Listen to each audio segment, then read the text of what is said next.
ಎಲ್ಲ ಆತ್ಮ ಬಂಧುಗಳಿಗೆ ಆತ್ಮಪೂರ್ವಕ ಪ್ರಣಾಮಗಳು. ಮೊದಲಿಗೆ ನಮ್ಮ ನಿಮ್ಮೆಲ್ಲರ ಪ್ರೀತಿಯ ಗುರುಗಳಾದಂತ ಬ್ರಹ್ಮರ್ಷಿ ಪಿತಾಮಹ ಶ್ರೀ ಸುಭಾಷ್ ಪತ್ರಿಜಿಯವರಿಗೆ ಮತ್ತು ಗುರುಮಾತೆ ಸ್ವರ್ಣಮಾಲಾ ಪತ್ರಿಯಮ್ಮನವರಿಗೆ ಅನಂತ ಆತ್ಮಪೂರ್ವಕ ಪ್ರಣಾಮಗಳನ್ನ ಅರ್ಪಿಸುತ್ತಾ ಈ ದಿನದ ಈ ಕಾರ್ಯಕ್ರಮವನ್ನ ಮುಂದುವರಿಸೋಣ. ಇಷ್ಟು ಹೊತ್ತು ಧ್ಯಾನವನ್ನ ಮಾಡಿ ನಮ್ಗೆ ಬೇಕಾಗಿರ್ತಕ್ಕಂಥ ಒಂದಷ್ಟು ಶಕ್ತಿಯನ್ನ ನಾವು ಪಡೆದುಕೊಂಡಿದ್ದಾಯ್ತು. ಈಗ ಜ್ಞಾನದ ಮುಖಾಂತರ ಮತ್ತೊಂದಷ್ಟು ಶಕ್ತಿಯನ್ನ ಪಡೆದುಕೊಳ್ಳೋಣ. ಪ್ರಸ್ತುತ ಮಹಾವತಾರ್ ಫೌಂಡೇಶನ್ ಈ ಒಂದು ಸಮಯದ ಅವಧಿಯಲ್ಲಿ ನಾವು ಸ್ವಾಧ್ಯಾಯವನ್ನ ಮಾಡ್ತಾ ಇದ್ದು, ಸ್ವಾಧ್ಯಾಯಕ್ಕಾಗಿ ಆಯ್ಕೆ ಮಾಡಿಕೊಂಡಿರ್ತಕ್ಕಂಥ ಪುಸ್ತಕದ ಹೆಸರು ಭಿನ್ನವಾಗಿ ಆಲೋಚಿಸು. ಮೂಲತಃ ಈ ಪುಸ್ತಕ ತೆಲುಗು ಭಾಷೆಯಲ್ಲಿದ್ದು ಇದನ್ನ ಶ್ರೀ ಪ್ರಕೃತಿ ಉಮಾ ಮಹೇಶ್ ಅವರು ಬರೆದಿರ್ತಕ್ಕಂಥದ್ದು. ಅದನ್ನ ಕನ್ನಡ ಭಾಷೆಗೆ ಭಾವಾನುವಾದ ಮಾಡುವಂತ ಅವಕಾಶ ನನಗೆ ಸಿಕ್ಕಿರ್ತಕ್ಕಂಥದ್ದು. ಈ ಒಂದು ಪುಸ್ತಕದಲ್ಲಿ ಒಟ್ಟು 18 ಚಾಪ್ಟರ್ಗಳಿದ್ದು ನಾವು 12 ಚಾಪ್ಟರ್ಗಳ ಬಗ್ಗೆ ತಿಳ್ಕೊಂಡಿದೀವಿ. ಇವತ್ತು ನಾವು ಉಳಿದಿರ್ತಕ್ಕಂಥ 6 ಚಾಪ್ಟರ್ಗಳ ಬಗ್ಗೆ ತಿಳ್ಕೊಳ್ಳೋಣ. ಮಾಸ್ಟರ್ಸ್ 13ನೇ ಚಾಪ್ಟರ್ ಬಂದು ಸಮಯ. ಸಮಯ ಅನ್ನುವಂತ ಈ ಒಂದು ಚಾಪ್ಟರ್ನಲ್ಲಿ ಅನೇಕ ಕೋನಗಳಲ್ಲಿ ಸಮಯದ ಬಗ್ಗೆ ನಮ್ಗೆ ಅದ್ಭುತವಾದ ಜ್ಞಾನವನ್ನ ಕೊಟ್ಟಿದ್ದಾರೆ ಪ್ರಕೃತಿ ಉಮಾ ಮಹೇಶ್ ಅವರು. ಮಾಯ ಅಂದ್ರೆ ಮಾಯ, ಈ ಸ ಅನ್ನುವಂಥದ್ದು ಅದು ಮಾಯೆಯಿಂದನೇ ಕೂಡಿರ್ತಕ್ಕಂಥದ್ದು. ಆಕ್ಚುಲಿ ಸಮಯ ಅನ್ನುವಂಥದ್ದೇ ಇಲ್ಲ ಅಂತ ಹೇಳ್ತಾರೆ ಆಧ್ಯಾತ್ಮಿಕತೆಯಲ್ಲಿ. ಸಮಯ ಅನ್ನುವಂಥದ್ದು ಭೂತನೂ ಇಲ್ಲ, ಭವಿಷ್ಯತ್ತೂ ಇಲ್ಲ, ಇರೋದೆಲ್ಲ ಬರೀ ವರ್ತಮಾನ ಅಷ್ಟೇ. ಅದು ಸಮಯನೇ ಅಲ್ಲ, ನಾವ್ ಈ ರೀತಿಯಾಗಿ ಏನ್ ಭಾವಿಸ್ತಾ ಇದೀವಿ ಅದಲ್ವೇ ಅಲ್ಲ ಅಂತ ಹೇಳೋಂಥದ್ದು ಈ ಒಂದು ಆಧ್ಯಾತ್ಮಿಕತೆಯಲ್ಲಿ. ಆದ್ರೂ ಕೂಡ ನಾವೆಲ್ಲರೂ ಕೂಡ ಈ ಶರೀರದಲ್ಲಿ ಪ್ರಸ್ತುತ ಈ ಭೂಮಿ ಮೇಲೆ ಈ ರೀತಿಯಾಗಿರ್ತಕ್ಕಂಥ ಸ್ಥಿತಿಗತಿಗಳಲ್ಲಿ, ಈ ರೀತಿಯಾಗಿರ್ತಕ್ಕಂಥ ಜೀವನ ವಿಧಾನದಲ್ಲಿ, ಋತು ಧರ್ಮದಲ್ಲಿ ನಾವಿರೋದ್ರಿಂದ ನಾವು ಸಮಯ ಅನ್ನುವಂಥ ಪರಿಕಲ್ಪನೆಯನ್ನ ಅರ್ಥ ಮಾಡ್ಕೊಂಡೇ ನಾವು ಈ ಒಂದು ಜೀವನವನ್ನ ನಾವು ನಡೆಸ್ಬೇಕಾಗಿರುತ್ತೆ. ಸಮಯ ಅನ್ನುವಂಥ ಪರಿಕಲ್ಪನೆ ನಾವು ತಗೊಳ್ಳಿಲ್ಲ ಅಂತಂದ್ರೆ ನಮ್ಮ ಜೀವನ ಸರಿಯಾದ ರೀತಿಯಲ್ಲಿ ನಡೆಯೋದಿಕ್ಕೆ ಅಷ್ಟು ಸುಲಭ ಅಲ್ಲ. ಭೂತ, ಭವಿಷ್ಯತ್, ವರ್ತಮಾನ, ಇದು ಮೂರರಲ್ಲೂ ಕೂಡ ಸಮಯ ಅನ್ನುವಂತ ಒಂದು ಪರಿಕಲ್ಪನೆ ಇದೆ. ಆಲ್ರೆಡಿ ನಾವು ಭೂತ, ಭವಿಷ್ಯತ್, ವರ್ತಮಾನ ಅನ್ನುವಂತ ಚಾಪ್ಟರ್ ನಲ್ಲಿ ಸಮಯದ ಬಗ್ಗೆ ನಾವು ತಿಳ್ಕೊಂಡಿದೀವಿ. ಮುಗಿದು ಹೋಗಿರ್ತಕ್ಕಂಥ ಕಾಲವನ್ನ ನಾವು ಭೂತಕಾಲ ಅಂತ ಕರಿತೀವಿ, ಮುಂದೆ ಬರ್ಬೇಕಾಗಿರುವಂತದನ್ನ ನಾವು ಭವಿಷ್ಯತ್ ಕಾಲ ಅಂತ ಕರಿತೀವಿ, ಪ್ರಸ್ತುತ ಏನ್ರಲ್ಲಿ ನಾವಿದ್ದೀವಿ ಅದನ್ನ ನಾವು ವರ್ತಮಾನ ಕಾಲ ಅಂತ ನಾವು ಕರಿತೀವಿ. ಈ ರೀತಿಯಾಗಿ ಸಮಯ ಅನ್ನುವಂಥದ್ದು ನಮ್ಗೆ ಅದ್ಭುತವಾಗಿ ಎಲ್ಲರಿಗೂ ಕೂಡ ಮೊದ್ಲಿಂದಾನು ಎಲ್ಲರಿಗೂ ಅರ್ಥ ಆಗ್ತಾ ಬಂದಿರ್ತಕ್ಕಂಥದ್ದು. ಸಮಯ ಅನ್ನುವಂಥದ್ದು ಇಲ್ಲಿ ಇನ್ನು ಬೇರೆ ಬೇರೆ ಪರಿಕಲ್ಪನೆಗಳಲ್ಲಿ ನಮ್ಗೆ ಅರ್ಥ ಆಗ್ತಾ ಬರುತ್ತೆ. ಮಾಸ್ಟರ್ಸ್, ಸಮಯ ಅನ್ನುವಂಥದ್ದು ಎಷ್ಟು ಇಂಪಾರ್ಟೆಂಟ್ ಅಂತಂದ್ರೆ ನಮ್ಮ ಜೀವನದಲ್ಲಿ ತುಂಬಾ ಇಂಪಾರ್ಟೆಂಟ್ ಆಗಿರುವಂತ ಕೆಲವು ವಿಷಯಗಳಿರುತ್ತೆ. ಆ ವಿಷಯಗಳಿಗೆ ನಾವು ಕಂಪಲ್ಸರಿ ನಾವು ಟೈಮ್ ಕೊಡ್ಬೇಕಾಗಿರುತ್ತೆ. ಜೀವನದಲ್ಲಿ ನಮ್ಗೆ ಅಷ್ಟು ಮುಖ್ಯವಾಗಿರ್ತಕ್ಕಂಥ ವಿಷಯಗಳಿಗೆ ನಾವು ಟೈಮ್ ಕೊಡ್ಬೇಕಾಗಿರೋದಕ್ಕೆ ಕೊಡದೇ ಇದ್ದೀವಿ ಅಂತಂದ್ರೆ ಅದರ ಅರ್ಥ ಏನು? ಅದರ ಬಗ್ಗೆ ನಮ್ಗೆ ಆಸಕ್ತಿ ಇಲ್ಲ ಅಂತ ಅರ್ಥ. ಅದರ ಬಗ್ಗೆ ನಮ್ಗೆ ಆಸಕ್ತಿ ಇಲ್ಲ ಅಂತ ಅರ್ಥ. ಸೊ ಇದನ್ನ ನಾವು ಒಂದಷ್ಟು ಉದಾಹರಣೆಗಳ ಮುಖಾಂತರ ಅರ್ಥ ಮಾಡ್ಕೊಂಡಿದ್ದಾದ್ರೆ, ಈಗ ಒಂದು ಕುಟುಂಬದಲ್ಲಿದ್ದೀವಿ, ಗಂಡ, ಹೆಂಡತಿ, ಮಕ್ಕಳು, ಅತ್ತೆ, ಮಾವ ಎಲ್ಲರೂ ಇರ್ತಾರೆ. ಅಲ್ಲಿ ಮಕ್ಕಳಿಗೆ, ಅತ್ತೆ ಮಾವನ್ಗೆ, ಗಂಡನ್ಗೆ ಅಥವಾ ಹೆಂಡತಿಗೆ ನಾವು ಸಮಯವನ್ನ ಕೊಡ್ಬೇಕಾಗತ್ತೆ. ನಾವು ಆ ಸಮಯವನ್ನ ಕೊಡೋದಿಕ್ಕೆ ಹೆಂಡತಿ ಕಡೆ ಗಮನ ಕೊಡಕ್ ಟೈಮ್ ಇಲ್ಲ, ಅಥವಾ ಗಂಡನ ಕಡೆ ಗಮನ ಕೊಡಕ್ ಟೈಮ್ ಇಲ್ಲ, ಮಕ್ಕಳ ಕಡೆಗೆ ಟೈಮ್ ಇಲ್ಲ, ಅತ್ತೆ ಮಾವನ್ಗೂ ಟೈಮ್ ಇಲ್ಲ, ಅಪ್ಪ ಅಮ್ಮನ್ಗೂ ಟೈಮ್ ಇಲ್ಲ ಅಂತ ನಾವ್ ಈ ರೀತಿಯಾಗಿ ಮಾತಾಡ್ತಾ ಇದೀವಿ ಅಂತಂದ್ರೆ ನಿಜವಾಗ್ಲೂನು ಎಲ್ಲೋ ಒಂದತ್ರ ಅದರ ಬಗ್ಗೆ ನಮ್ಗೆ ಸಂಪೂರ್ಣವಾಗಿ ಇಷ್ಟ ಇಲ್ಲ, ಆಸಕ್ತಿ ಇಲ್ಲ ಅಂತಾನೆ ಅರ್ಥ.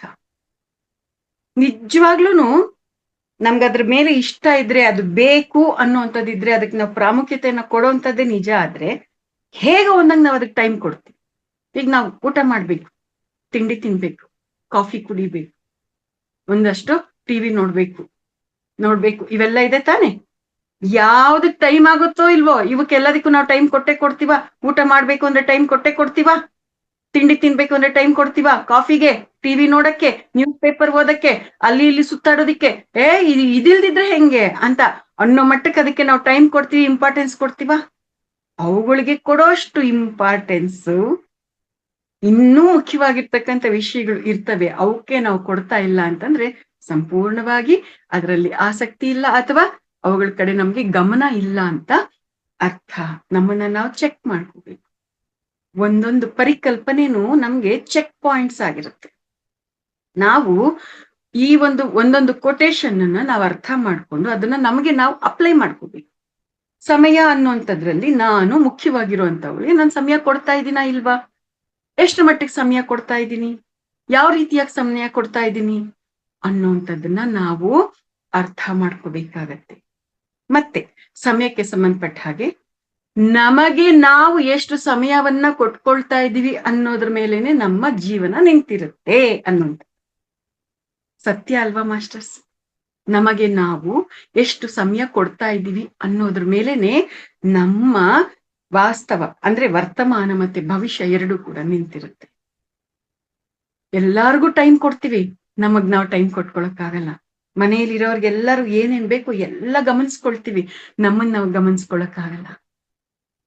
ನೋಡಿ, ಈ ರೀತಿಯಾಗಿ ಮಾಡಿದಾಗ ಏನಾಗತ್ತೆ, ಎಲ್ಲೋ ಒಂದತ್ರ ನನ್ ಗಂಡ ನನ್ ಮಕ್ ಚೆನ್ನಾಗಿದ್ರೆ ಸಾಕು, ಅದಕ್ಕಿಂತಲೂ ಇನ್ನೇನ್ ಬೇಕು ನನಗೆ, ಅಥವಾ ನನ್ನ ಹೆಂಡತಿ ನನ್ ಮಕ್ಕಳು ಅಥವಾ ನನ್ ಫ್ಯಾಮಿಲಿ ಮೆಂಬರ್ಸ್ ಎಲ್ಲಾರು ಚೆನ್ನಾಗಿದ್ರೆ ಸಾಕು, ಅದಕ್ಕಿಂತಲೂ ನನ್ಗೆ ಇನ್ನೇನ್ ಬೇಕು, ಹೆಂಗೋ ನಂದು ಆಗೋಗುತ್ತೆ ಬಿಡು ಅಂತ ನಮ್ಮನ್ನ ನಾವು ನೆಗ್ಲೆಕ್ಟ್ ಮಾಡ್ಕೊಳ್ತಾ ಇರ್ತೀವಿ.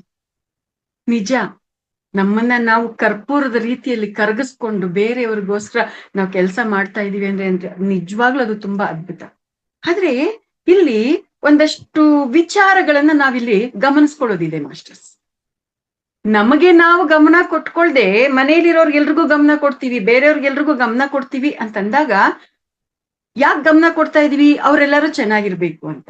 ಅವರೆಲ್ಲರೂ ಚೆನ್ನಾಗಿರ್ಬೇಕು ಅನ್ನೋದಕ್ಕೋಸ್ಕರ ನಾವು ನಮ್ಮ ಸಮಯವನ್ನ ನಾವು ಕೊಡ್ತಾ ಇದ್ದೀವಿ. ಅಲ್ಲಿ ಸಮಯವನ್ನ ಕೊಡ್ತಾ ಇದೀವಿ ಅಂತಂದ್ರೆ ಅಲ್ಲಿಗೆ ಅದ್ರ ಅರ್ಥ ಏನು, ಅವ್ರಿಗೋಸ್ಕರ ಕೆಲಸ ಮಾಡೋದಕ್ಕೆ ನನಗೆ ತಾಕತ್ತಿದೆ, ಕೆಪಾಸಿಟಿ ಇದೆ ಅಂತ ಅರ್ಥ. ನನಗೆ ಅಂತ ತಾಕತ್ತು ಕೆಪಾಸಿಟಿ ಯಾವಾಗ ಇರುತ್ತೆ ಅಂತಂದ್ರೆ ನಾನು ಆರೋಗ್ಯವಾಗಿ ಸದೃಢವಾಗಿ ಇದ್ದಾಗ. ಅದೇ ನಾನು ಕೂತ್ಕೊಂಡ್ರೆ ಕೈಕಾಲು ನೋವು, ನಿಂತ್ಕೊಂಡ್ರೆ ಇನ್ನೊಂದು, ಮತ್ತೊಂದು, ಮಲಗಿದ್ರೆ ಇನ್ನೊಂದು, ಎದ್ದೊಳಕ್ಕಾಗಲ್ಲ, ಹಿಂಗೆಲ್ಲ ನಾನೇ ತಯಾರಾದ್ರೆ ಬೇರೆಯವ್ರಿಗೆ ನಾನೇನ್ ಮಾಡಕ್ಕಾಗತ್ತೆ, ಬೇರೆಯವರೇ ನನಗ್ ಮಾಡೋಂಗಾಗತ್ತೆ. ಇದು ಸರಿನಾ? ನಮ್ಮನ್ನ ನಾವು ನೆಗ್ಲೆಕ್ಟ್ ಮಾಡ್ಕೊಳ್ಳೋದು ಸರಿನಾ? ಈ ಕೆಲವು ಅಂಶಗಳಲ್ಲೇನೆ ಸೆಲ್ಫ್ ರೆಸ್ಪೆಕ್ಟ್, ಸೆಲ್ಫ್ ಲವ್ ಅನ್ನುವಂಥದ್ದು ಇರ್ಬೇಕು ಅಂತ ನಮ್ಗೆ ತಿಳಿಸ್ಕೊಟ್ಟಿರುವಂಥದ್ದು. ಯೋಚನೆ ಮಾಡಿ, ನಮ್ಮನ್ನ ನಾವು ಪ್ರೀತಿಸ್ಕೊಳ್ಳಿಲ್ಲ ಅಂತಂದ್ರೆ ಬೇರೆಯವ್ರು ಯಾರು ಕೂಡ ನಮ್ಮನ್ನ ಪ್ರೀತಿಸಕ್ ಸಾಧ್ಯ ಆಗೋದಿಲ್ಲ. ನಮ್ಗೆ ನಾವು ಗೌರವ ಕೊಟ್ಕೊಳ್ಳಿಲ್ಲ ಅಂತಂದ್ರೆ ಬೇರೆಯವ್ರು ಯಾರು ಕೂಡ ನಮ್ಗೆ ಗೌರವ ಕೊಡೋದಿಲ್ಲ. ಹೆಂಗ್ ಕೊಡ್ತಾರೆ? ಯಾವಾಗ್ಲೂ ಕೂಡ ನಮ್ಮನ್ನ ನಾವು ನೆಗ್ಲೆಕ್ಟ್ ಮಾಡ್ಕೊಳ್ತಾ ಇದ್ರೆ ಬೇರೆಯವ್ರು ನಮ್ಮನ್ನ ಸದಾ ಕಣ್ಕೊಳ್ಳೋ ಸಹಜ ತಾನೆ. ಇದೆಲ್ಲ ಕೂಡ ನಮ್ಗೆ ಪ್ರಾಕ್ಟಿಕಲ್ ಆಗಿ ಎಕ್ಸ್ಪೀರಿಯನ್ಸ್ ಇರುವಂತದ್ದು. ಸೊ ಹಾಗಾಗಿ ಯಾರಾದ್ರೂ ಸರಿ, ನಮ್ಮನ್ನ ನಾವು ಮೊದಲು ಪ್ರೀತಿಸ್ಕೋಬೇಕು. ನಾನ್ ಚೆನ್ನಾಗಿದ್ರೆ ನಾನ್ ಮಾಡುವಂತ ಕೆಲಸವನ್ನ ಮತ್ತಷ್ಟು ಅದ್ಭುತವಾಗಿ ಮಾಡೋದಿಕ್ಕೆ ಸಾಧ್ಯ ಆಗುತ್ತೆ.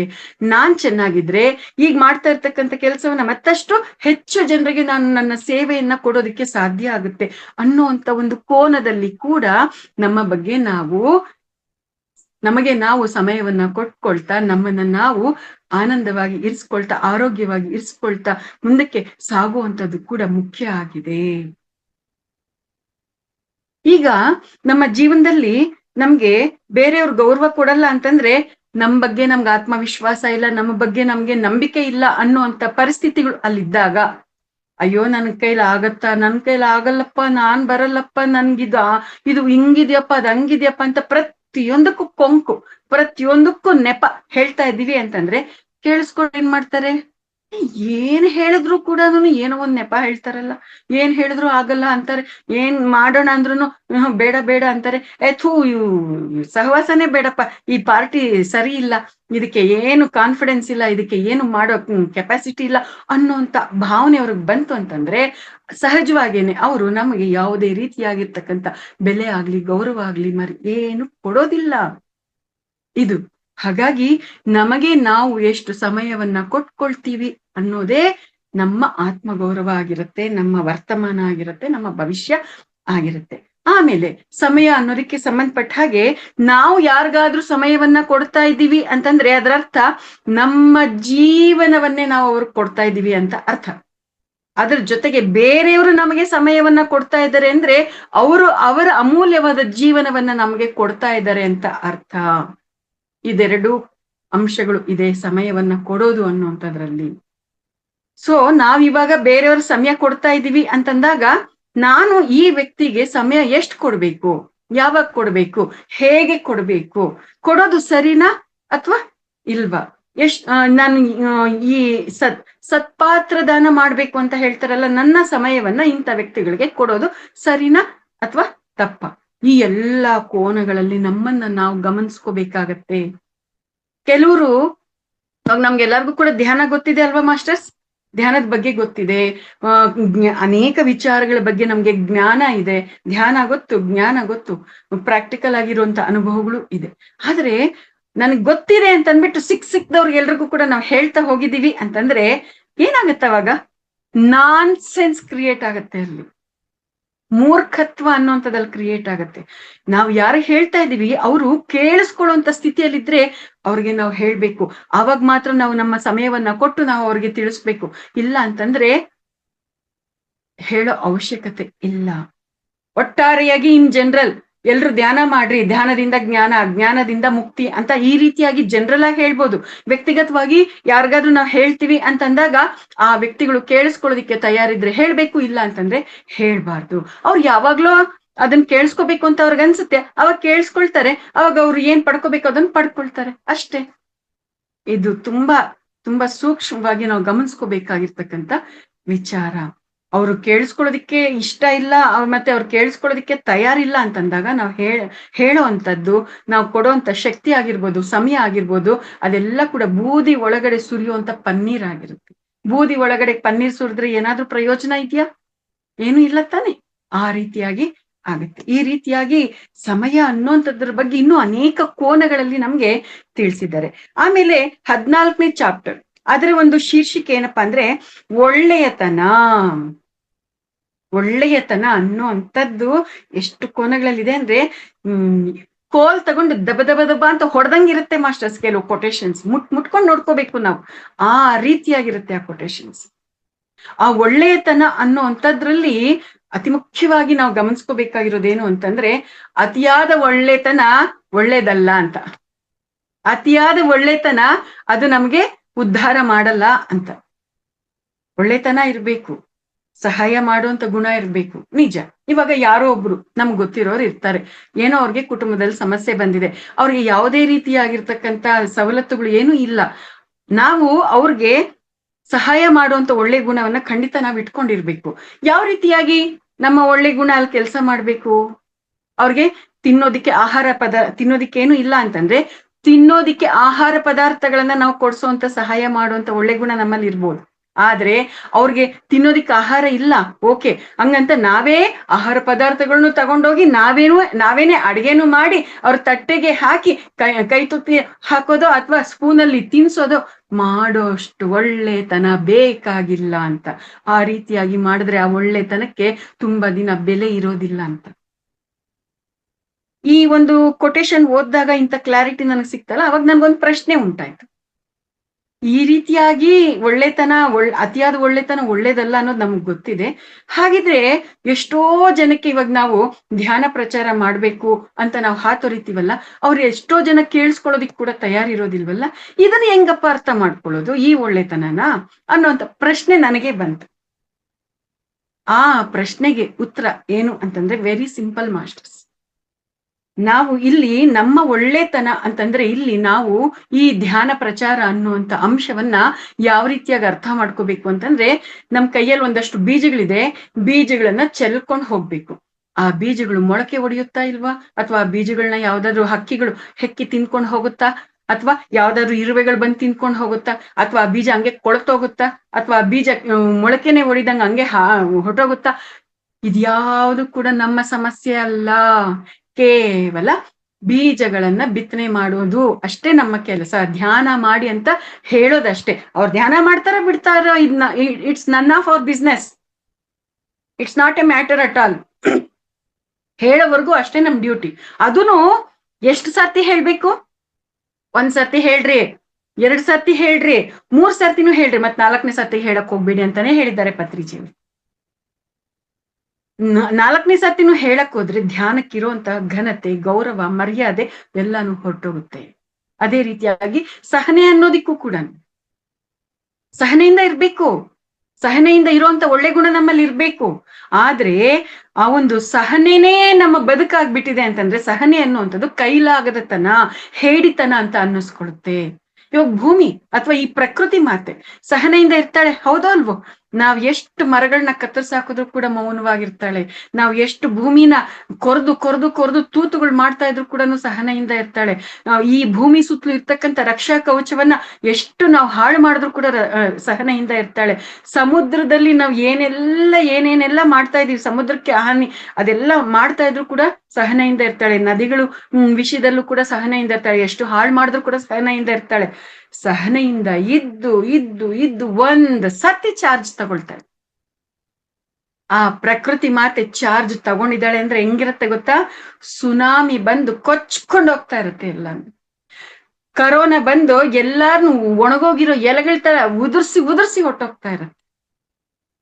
ಅವಳು ಇನ್ನೂ ಕೋಪ ಬಂದಿದೆ ಅಂತಂದ್ರೆ ಬಾಯಿ ಬಿಟ್ಟಿದ್ದಾಳೆ ಅಂತಂದ್ರೆ ದೊಡ್ಡ ದೊಡ್ಡದಾಗಿ ನಾನು ನಾನು ಇದು ನಂದು ನಂದು ಅಂತ ಕೊಚ್ಕೊಳ್ತಾ ಇರ್ತಕ್ಕಂಥ ಐಶ್ವರ್ಯ ಏನೇನಿದೆ, ಆಸ್ತಿ ಪಾಸ್ತಿ ಏನಿದೆ, ಭೂಮಿ ಆಗಿರ್ಬೋದು, ಕಟ್ಟಡಗಳಾಗಿರ್ಬೋದು, ಅದು ಇದು ಎಲ್ಲ ಮುಚ್ಕೊಂಡು ಹೋಗ್ತಾ ಇರುತ್ತೆ, ಎಲ್ಲ ಉರುಳ್ಕೊಂಡು ಹೋಗ್ತಾ ಇರುತ್ತೆ. ಆ ರೀತಿಯಾಗಿ ಸಹನೆ ಅನ್ನೋದಿಕ್ಕೆ ಒಂದು ಲಿಮಿಟ್ ಅನ್ನೋದಿರುತ್ತೆ. ಆ ಲಿಮಿಟ್ ಅನ್ನ ಮೀರಿ ಸಹನೆಯನ್ನ ನಾನು ಹೊಂದಿರುವಂತ ಒಳ್ಳೆ ಗುಣವನ್ನ ಹೊಂದಿರ್ತೀನಿ ಅಂತಂದ್ರೆ ಅವಾಗ ಅದು ಸಹನೆ ಆಗಿರೋದಿಲ್ಲ, ಹೇಡಿತನ ಆಗಿರುತ್ತೆ.